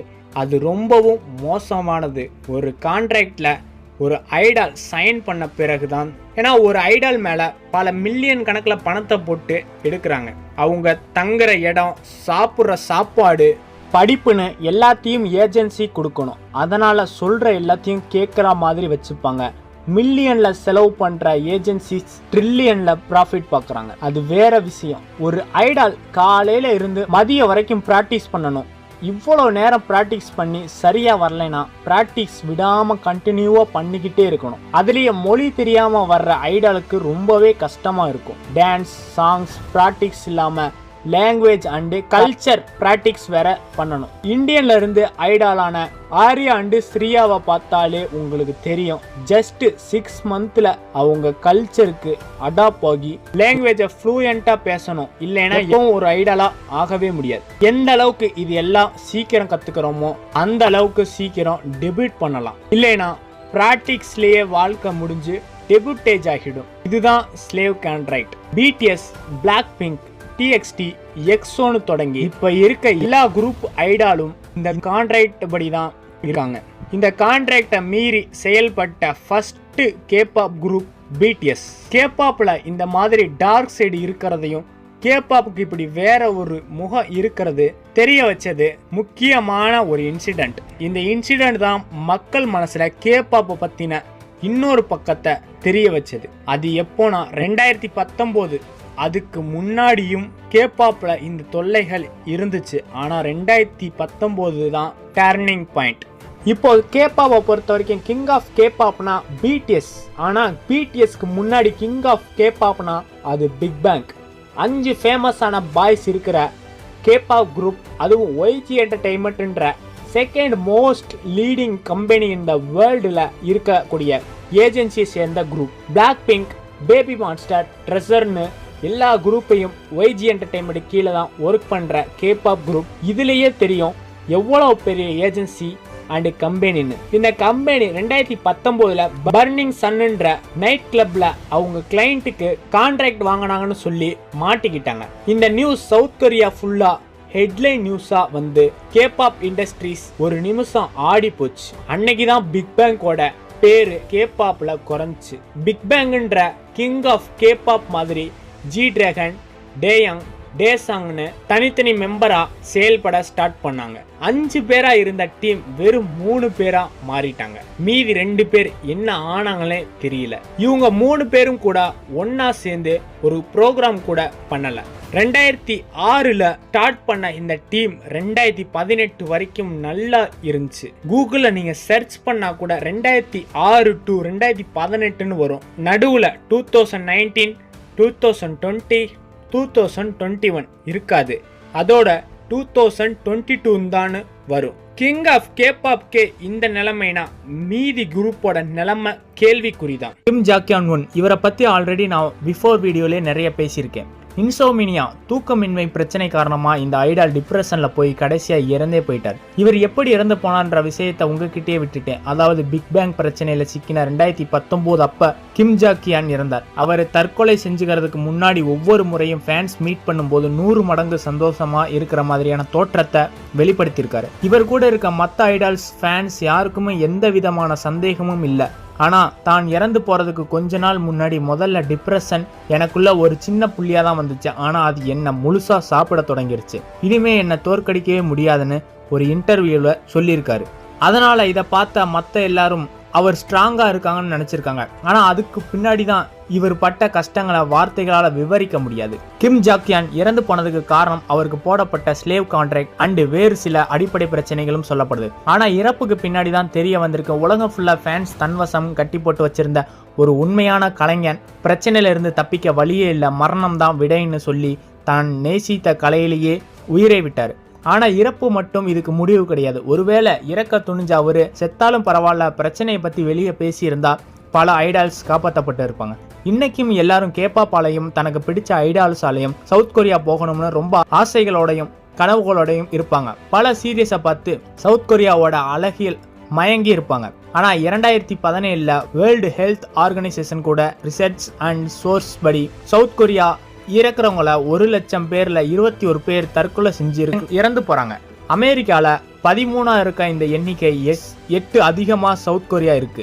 இப்போவும் அதிகமா தற்கொலை செஞ்சுக்கிற நாடுகள்ல பட்டியலில் டாப் 10ல சவுத் கொரியா இருக்கு. இதெல்லாம் கூட ரொம்ப ரீசெண்டா பார்க்குற ஒரு இன்சிடென்ட் கூட சொல்லலாம். ஆனா 2009 கிட்டத்தட்ட 14 வருஷம் முன்னாடியே கொரியன் இண்டஸ்ட்ரீஸ்ல கலக்கின ஜாங் ஜெயாங் ஒரு ஆக்டர்ஸ் 7 பேஜுக்கு அவங்க தற்கொலை பண்றதுக்கு முன்னாடி சூசைட் நோட்டை எழுதி வச்சிருக்காங்க. 1 இல்ல 2 இல்ல 7 பேஜ். அதுல சவுத் கொரியா நாட்டுல அப்போ இருந்த பிரச்சனையை பத்தி பேசியிருக்காங்க. அழகு எங்க இருக்கோ அங்க ஆபத்தும் இருக்கு சொல்றது சரிதான். இதனால நான் உங்களை யாரையும் பயமுறுத்தல, ஜஸ்ட் யோசிங்க. எல்லாத்துக்கும் பின்னாடி இப்படி பல விஷயங்கள் மறைஞ்சிருக்கு. இதே மாதிரியான நிறைய இன்சிடென்ட் கேபாப்போட டார்க் சைட்ல நடந்திருக்கு. ஒரு இன்டர்வியூல லுக் கூட பேட்டி கொடுத்த ஐடால் என்ன சொல்லியிருக்காங்கன்னா, நான் ஐடால் ஆகணும் தான் ஆசைப்பட்டேன், ஆனா அதை விட்டு வெளியே வந்தது நினைச்சு சந்தோஷப்படுறேன்னு சொல்லியிருக்காங்க. அவங்க பேரு எலைன் சாங். அவங்க ஆடிஷன் செலக்ட் ஆகி ட்ரைனிங் போனாங்க. ட்ரைனிங்கோட நின்றுட்டாங்க. ஏன்னா பட்னி கிடந்து ட்ரைனிங் பண்ணதுனால ரொம்ப சோர்வாகி வெளியே வந்திருக்காங்க.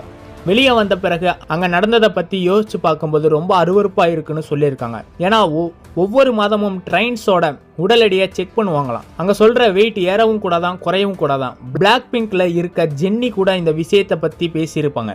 ஒய்ஜி என்டர்டைன்மெண்ட்டை பொறுத்த வரைக்கும் ட்ரைனிஸ் ஒவ்வொரு மாதமும் குரூப் அண்ட் சோலோ பெர்ஃபார்மன்ஸ் பண்ண வைப்பாங்களாம். அதில் சொதப்புறவங்களையும் ரொம்ப மோசமாக விமர்சனம் செஞ்சு வீட்டுக்கு அனுப்புவாங்களாம்.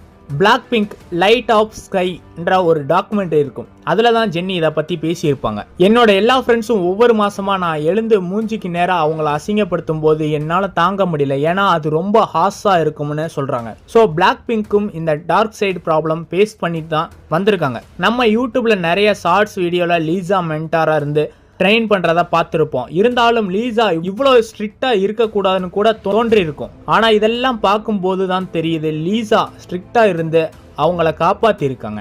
ஏன்னா லீசாவை விட 1000 மடங்கு ஸ்ட்ரிக்டா மோசமா ட்ரீட் பண்ணாங்க பெரிய கேங்கே இருக்கும் போல. இந்த மாதிரிலாம் ஏன் நடத்துறீங்க? இதெல்லாம் தப்புன்னு உங்களுக்கு தோணலையான்னு கேட்டா, நாங்க நல்ல ஐடால்ஸை உருவாக்கத்தான் இவ்வளோ கஷ்டப்படுறோம். டிவில ஸ்டேஜ்ல நீங்க அவங்கள பார்க்கும்போது ஒரு பர்ஃபெக்டான ஐடாலா இருக்கணும் தான் பண்றோம்னு பதில் சொல்றாங்க. எந்த விதத்துல சரின்னு தெரியல. ட்விஸ் இந்த குரூப்பை கண்டிப்பா நீங்க கேள்விப்பட்டு இருப்பீங்க. பெண்கள் மட்டும் இருக்கக்கூடிய குரூப். பிளாக் பிங்க் மாதிரி செம்ம ஃபேமஸ். இந்த குரூப்ல இருக்க ஜாப்பனீஸ் சிங்கரான மோமோ அவங்க ஒரு இன்டர்வியூ கொடுத்துருப்பாங்க. அதுல அவங்க டெபியூட் ஆகிறதுக்கு முன்னாடி 1 வீக்ல 7 kgs குறைக்க சொல்லியிருக்காங்க. ஒரு வீக்ல 7 kgs குறைக்கணும்னா அந்த ஐடால் எவ்வளவு கடுமையா உழைச்சிருக்காங்க. அது மட்டும் இல்லாம அவங்க கூட இருந்த இன்னொரு ஐடாலும் 24/7 பிராக்டிக்ஸ் பண்ணுவாங்களாம். இவங்க 2 பேரும் அப்போ சாப்பிட ஒரே ஒரு ஐஸ் கியூப் மட்டும். இது எந்த வகையான உணவுன்னு தெரியல. ட்ரைனிங்கை முடிச்சுட்டு தூங்கலாம் என்ற எண்ணமே அவங்களுக்கு வராதான். அதுக்கு அவங்க சொன்ன ரீசன், எங்க தூங்கினா காலையில எழுந்திருக்க மாட்டோம்னு தெரியல, ஏன்னா அந்த அளவுக்கு பிராக்டிக்ஸ்ல இருப்போம்னு சொல்றாங்க. ஒரு ஐஸ் கியூப் அவங்கள காப்பாத்தி ஒரு சக்சஸ்ஃபுல்லான ஐடாலா மாத்திருக்குன்னா அவங்க உழைப்புக்கு அங்கீகாரம் கொடுக்கணும். அதே நேரத்துல அவங்களால அந்த இடத்துக்கு கொண்டு வந்து விட்டவங்கள என்ன சொல்றதுனே தெரியல. இதெல்லாம் ஒரு பக்கம் பிரச்சனைனா ஆண் பெண் பேசவே கூடாது. கேபாப்ல 300க்கும் மேல குரூப்ஸ் இருக்கு. ஒன்னு மேல், இன்னொன்னு ஃபீமேல் குரூப். இப்ப வரைக்கும் மேல் ஃபீமேல் இருக்க ஒரு குரூப்பை கூட கிடையாது. ஏன் இந்த கேள்வி இதுக்கு முன்னாடி எனக்கு தோணலன்னு இருக்கு. ஆனா அதுக்கான ரீசன் இப்பதான் புரியுது. எக்ஸாம்பிளுக்கு கேபாப் சிங்கர் ஐனா பேண்டகான்ற ஒரு மேல் சிங்கரை லவ் பண்ணியிருக்காங்க. இதை தைரியமா எல்லாத்துக்கும் அனௌன்ஸும் பண்ணியிருக்காங்க. ஆனா இதனால இப்ப பிரச்சனை இல்லைன்னா கூட பின்னாடி ப்ராப்ளம் வரும்னு சொல்லி 2 பேரோட எதிர்காலத்தை கொஞ்சம் கூட யோசிக்காம டீமை விட்டு ஐனாவை தூக்கிட்டாங்க. பேண்டகானுக்கு இதே நிலைமை தான். லவ் ரீசனா வச்சு 2 பேரையும் தூக்கினதா சொல்லப்படுது. அவரோட சொந்த பி நேஷனல் லேபிள் கீழே அவரோட சொந்த பி நேஷனல் லேபிள் கீழே 2 பேரையும் வேலைக்கு எடுத்து இப்போ சிங்கர்ஸா வச்சிருக்காரு. இந்த விஷயத்தை பத்தி பிளாக் பிங்க் ரோஸே கூட ஓப்பனா பேசியிருக்காங்க. எங்க சுத்தினாலும் ஒய்ஜி என்டர்டைன்மெண்ட் கரெக்டா வந்துடுது. 2017 ரோஸ் ரேடியோ ஸ்டார்ன்ற ஒரு டாக் ஷோல கலந்துக்கிட்டாங்க. அப்போதான் இதை பத்தி அவங்க ஓப்பனா பேசுறாங்க. ட்ரைனிங் இருந்தப்போ மேல் ஆர் ஃபீமேல் ஒருத்தருக்கு ஒருத்தர் ப்ரீத்திங் கூட பண்ணக்கூடாதான். லைட்டா ஹாய் பாய் கூட சொல்லக்கூடாதான். நேருக்கு நேர் பார்க்க கூடாதா. 2 பேர் ஒரே ரூம்ல இருந்தா கூட ஒருத்தர் இன்னொருத்தரை கண்டுக்க கூடாதுன்னு சொல்றாங்க. ஹாய் பாய் சொன்னா கூட லவ் வர வாய்ப்பு இருக்குன்னு கேபாப் கம்பெனி நம்புறாங்க. இது ஓகே, ஆனா JYP கம்பெனி ஓப்பனாவே சொல்லிட்டாங்க, டீம்ல இருக்க வரைக்கும் யார் மேலேயும் டேட்டிங் ரூமர் வரக்கூடாதுன்னு. JYP கம்பெனி கீழே தான் ட்விஸ் GOT7 இருக்காங்க. ஜாக்சன் கூட ஓப்பனா பட்டுன்னு கம்பெனியை கலாய்ச்சாரு. JYP கம்பெனியை பொறுத்த வரைக்கும் ஒரு டீம் ட்ரைனிங்ல இருந்து டெபியூட் ஆன 3 வருஷம் அப்புறம் கம்பெனிக்கு சக்ஸஸ் கொடுத்தா ஜெனரல் மற்ற டீம் ஐடால் கிட்டையும் கூட பேச முடியும். நம்ம நிறைய அவார்ட் ஷோ கிளிப்ஸ் பார்த்துருப்போம். அதில் ஒரு குரூப் இன்னொரு குரூப்புக்கு க்ரீட்டிங் பண்ணுவாங்க, ஆனால் வாயை திறந்து ஒரு வார்த்தை கூட பேச மாட்டாங்க. குறிப்பாக மேல் ஐடால்ஸ் கிட்ட அதுக்கு பின்னாடி இவ்வளோ பெரிய ரூல்ஸ் இருக்குன்னு யாருமே எதிர்பார்க்கல. இவ்வளோ ஏன் சில கம்பெனி அவங்க டீம் சாங் காம்படிஷன் போட்டு வின் பண்ணாதான் பர்சனல் ஃபோனையே தருவாங்களாம். இப்போ வரைக்கும் டார்க் சைட் ரூல்ஸும் சொல்லப்படுது. ஸோ அடுத்து என்னன்னா, இவங்க ஒரு செலிபிரிட்டிங்க. அவரோட பேர் ஜேஜேசி பிரின்ஸ் மார்க். இவர் ஆஸ்திரேலியா சைனால சாங்ஸ்க்கான ப்ரொமோஷன் எல்லாம் பண்ணுவார். இவர் கேபாப் கான்ட்ராக்டை பற்றி சொல்லும்போது 7 to 15 வருஷம் கான்ட்ராக்ட் இருக்கும்னு சொல்கிறாரு. இவரும் இவரோட கான்ட்ராக்ட் 7 வருஷமா. இதில் முக்கியமாக இவர் சொன்ன விஷயம் என்னன்னா, இவரோட கான்ட்ராக்டை டெபியூட் பிறகு தான் கவுண்ட் பண்ணாங்களாம். ட்ரைனியாக இருக்கும்போது கவுண்ட் பண்ணலையாம். கம்பெனிக்கு வர ப்ராஃபிட் 82 to 90% கம்பெனி எடுத்துப்பாங்களாம். பேலன்ஸ் இருக்க 10 to 20% குரூப் மெம்பர்ஸ் எல்லாருமே பிரித்து கொடுப்பாங்களாம். ஏஜென்சி மத்தியில் எடுக்கிற டெஸ்ட்டில் வெயிட் அதிகமாயிட்டா பனிஷ்மெண்ட் கொடுப்பாங்களாம். சாப்பாடு கட் பண்ணிடுவாங்களாம். ஆல்ரெடி இவங்க போடுற சாப்பாடில் வெயிட் போடுவதே கஷ்டம். இதெல்லாம் ஒரு ரூல்ஸ். இதோட சேர்த்து 3 to 4 மணி நேரம் ஒரு நாளைக்கு தூங்கணும்னா மீதி நேரம் ப்ராக்டிக்ஸ் இல்லைன்னா ஒர்க் இருக்கும்னு சொல்லப்படுது.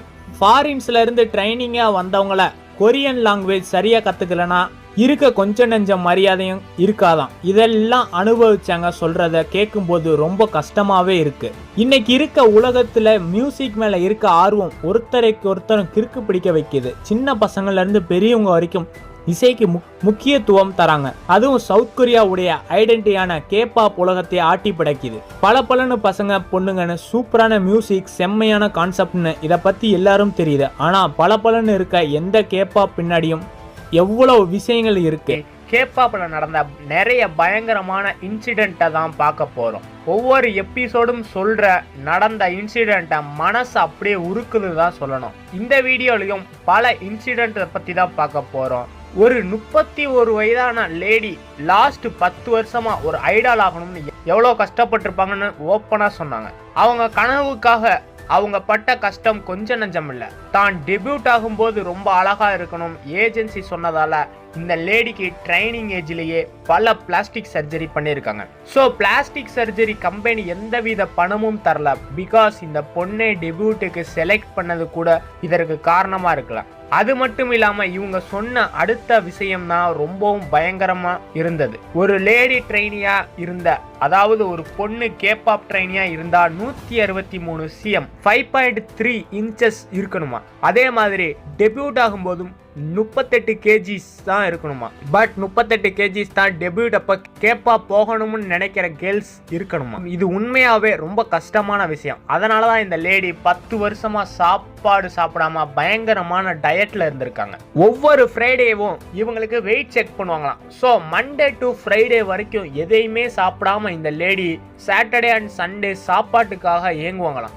எது கிடைச்சாலும் சாப்பிடுவாங்களாம். ஆனால் அவங்க ஏஜென்சி ரூம்ல கேமரா வச்சு டெய்லி உங்க ஃப்ரிட்ஜை செக் பண்ணுவாங்களாம். ஃபுட் எல்லாம் இருக்கா, யாராச்சும் எடுத்து சாப்பிட்டாங்களா, அதனால இவங்க மறைச்சு பயந்து சாப்பிடுவாங்களாம். இவங்களுக்கான ஸ்பான்சர்ஷிப் சரியா கிடைக்காததால பாவம் இவங்களுக்கு எதுவுமே கிடைக்கல. சரி, இத்தனை வருஷம் கஷ்டப்பட்டு இருக்கோம், ஆனா ஐடால் ஆனா சரியாகிடும்னு நினைச்சிருக்காங்க.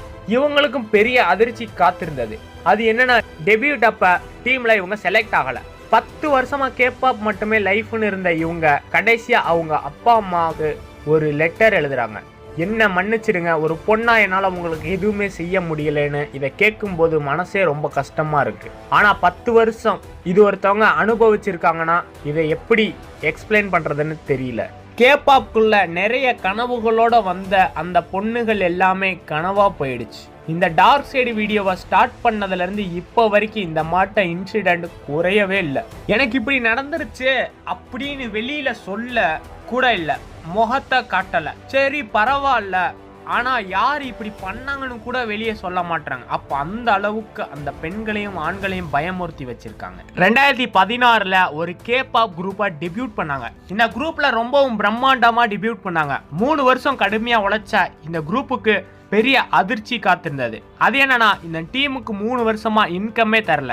அவங்க 3 வருஷமா கஷ்டப்பட்டு பர்ஃபார்மன்ஸ் பண்ணி சம்பாதிச்ச எல்லா காசையும் ஏஜென்சி எடுத்துக்கிட்டாங்க. அதுக்கு ஏஜென்சி சொன்னது ரீசன் தான் ஹைலைட். ட்ரைனிங்ல இருந்தபோது உங்களுக்கு கொடுத்த ரூம், ஃபுட், எக்ஸ்பென்சிவ்ஸ் அது இதுன்னு டெபியூட்டுக்குன்னு உங்களுக்காக செலவு பண்ண எல்லா அமௌண்ட்டையும் இந்த 3 வருஷத்துல வந்த அமௌண்ட்ல எடுத்துக்கிட்டோம்னு சிம்பிளா சொல்லிட்டாங்க. டெபியூட்ல ட்ரைனிங்ல நம்ம பட்ட கஷ்டம் எல்லாம் போச்சு, இனிமையாச்சும் நிம்மதியா இருக்கலாம்னு 3 வருஷம் கஷ்டப்பட்டு உழைச்ச அதுல 1 ரூபாய் கூட கொடுக்கலனா என்னங்க சொல்றது. ஸோ அடுத்தது மூபின் 1998 ஜனவரி 26 சென்சு சவுத் கொரியாவில் பிறந்தவர். ஹான்ட்லிம் மல்டி ஆர்ட் ஸ்கூலில் படித்த இவர் சின்ன வயசுல இருந்தே மியூசிக்கை விரும்பி படிச்சிருக்காரு.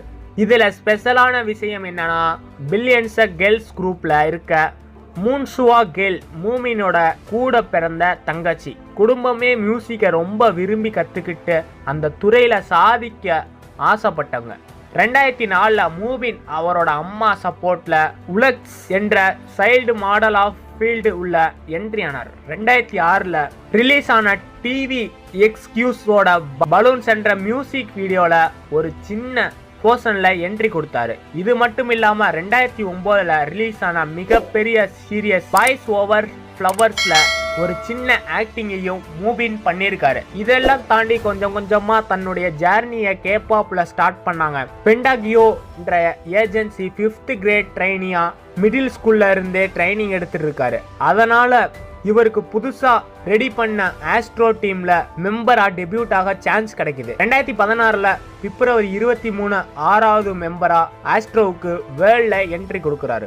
அவ்வளவுதான்டா, எல்லாத்தையும் செஞ்சுட்டோம், இனிமே இந்த உலகத்துக்கே எனக்கு தெரிய போகுதுன்ற சந்தோஷமா தொடங்கின மூபினோட இந்த ட்ரீம் வே ஏப்ரல் 19 2020 முடிஞ்சு போச்சு. ஜஸ்ட் 7 இயர்ஸ் வாழ்க்கை மொத்தமும் முடிஞ்சு போச்சு. என்னதான் ஆச்சுன்ற கேள்விக்கான பதில தெரிஞ்சுக்கிறதுக்கு முன்னாடி 2023 ஏப்ரல் 19 ஈவினிங் சியோ கங்கனம் டிஸ்ட்ரிக்ட்ல 25 வயசான மூபின் அவருடைய வீட்டில் இறந்து கிடக்கிறார். அவர் இறந்துட்டான்ற விஷயமே யாருக்குமே தெரியல.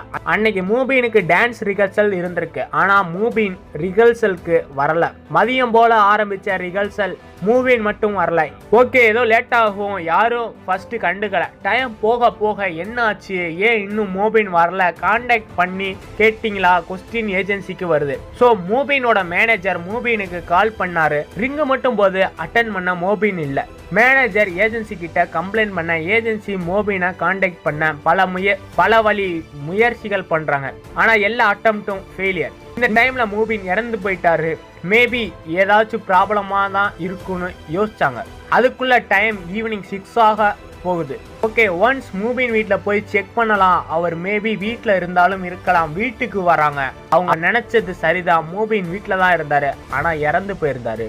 மூபின் அந்த குளத்துல அவங்க பார்த்த எல்லாரும் செம்ம சாக்கா, இவரை யாரு இப்படி செஞ்சாங்கன்னு தெரிஞ்சுக்க போலீஸ்க்கு கம்ப்ளைண்ட் பண்றாங்க. போலீஸ் ஸ்பாட்டுக்கு வந்து மூபினோட பாடியை ஹாஸ்பிட்டலுக்கு அனுப்பி வச்சுட்டு அட்டாப்சி ரிப்போர்ட்டுக்காக வெயிட் பண்றாங்க. டாக்டர் கொடுத்த அட்டாப்சி ரிப்போர்ட்ல இருந்த பதில் ஏஜென்சி வயிற்றுல புளிய கரைச்சிச்சு. மூபினோட இறப்பு கொலை கிடையாது, தற்கொலை. மூபின் அவரை அழிச்சுக்கிட்டாரு.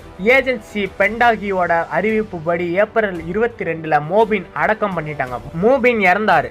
அவசரமா ஏன் அடக்கம் பண்ணாங்க? 25 வயசு பையனை சூசைட் அட்டம் பண்ண ரீசன் கேபாப் ஃபேன்ஸ் மட்டும் இல்லாம எல்லோருக்கும் வந்த கொஸ்டின்ஸ். இறந்து போறதுக்கு முன்னாடி ஏப்ரல் 20 அன்னைக்கு மூபினுக்கு ஒரு கால் வருது. நீங்களும் சன்ஹோவும் சேர்ந்து பூசன்ல நடக்கிற ட்ரீம் கான்ட்ராக்ட்ல பர்ஃபார்மன்ஸ் பண்ண போறீங்கன்னு சொல்றாங்க.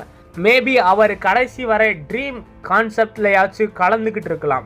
பென்டாகியோட லேபிள் இன்ஃபார்ம் படி மூபின் நம்ம உலகத்தை விட்டு போய் வானத்துல நட்சத்திரமாக மாறிட்டாங்கன்ற சொல்றாங்க. கிளிப்ஸுக்காகவும் கிளாமருக்காகவும் கேபாப் இண்டஸ்ட்ரீஸை மாற்றி போட்டு இருக்காங்க. ஐடால்ஸ்க்கு லேக் ஆஃப் பிரைவசி, தனி உரிமை இல்லை. எவ்வளோ விலை கொடுத்தாச்சு ஒரு ஐடாலை பப்ளிக் முன்னாடி நல்லா இருக்கிற மாதிரி காமிக்கிறாங்கன்னு சொல்லப்படுது. Slave contract, practice schedule, no dating, K pop இண்டஸ்ட்ரீஸை நிறைய ப்ராப்ளம் ஒரு ஐடாலுக்கு கொடுக்குறாங்க. இதுல மூபின் எதுல பாதிக்கப்பட்டிருப்பார்னு அவரால் தான் அதை சொல்ல முடியும்னு ஓப்பன் ஸ்டேட்மெண்ட் வைக்கிறாங்க. அப்போ கேபாப்ல இவ்வளவு பிரச்சனைகள் இருக்கிறது அந்த நாட்டில் இருக்கிற எல்லாருக்கும் ரொம்ப நல்லா தெரிஞ்சிருக்கும். ஏதோ ஒரு பிரச்சனையில மூபின் ரொம்ப பெருசா சிக்கிட்டாரு.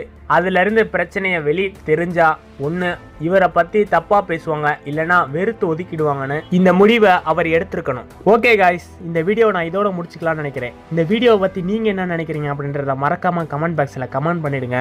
அப்படியே புது வியூவர்ஸ் நம்ம சேனலை இன்னும் சப்ஸ்கிரைப் பண்ணாமல் இருந்தீங்கன்னா மறக்காமல் சப்ஸ்கிரைப் பண்ணி பக்கத்தில் இருக்க பெல் ஐக்கானை ஆன் பண்ணிடுங்க. அப்படின்னா தான் நாங்கள் போடுற ஒவ்வொரு வீடியோவும் உங்களுக்கு கரெக்ட் டைமில் நோட்டிஃபியாக வந்து வரும். அப்படியே இந்த வீடியோக்கு ஒரு லைக்கை போட்டு உங்கள் ஃப்ரெண்ட்ஸுக்கு ஷேர் பண்ணிடுங்க. சரி, நாளைக்கு இதே போல் ஒரு சூப்பரான வீடியோவில் நம்ம சந்திக்கலாம். Thank you so much.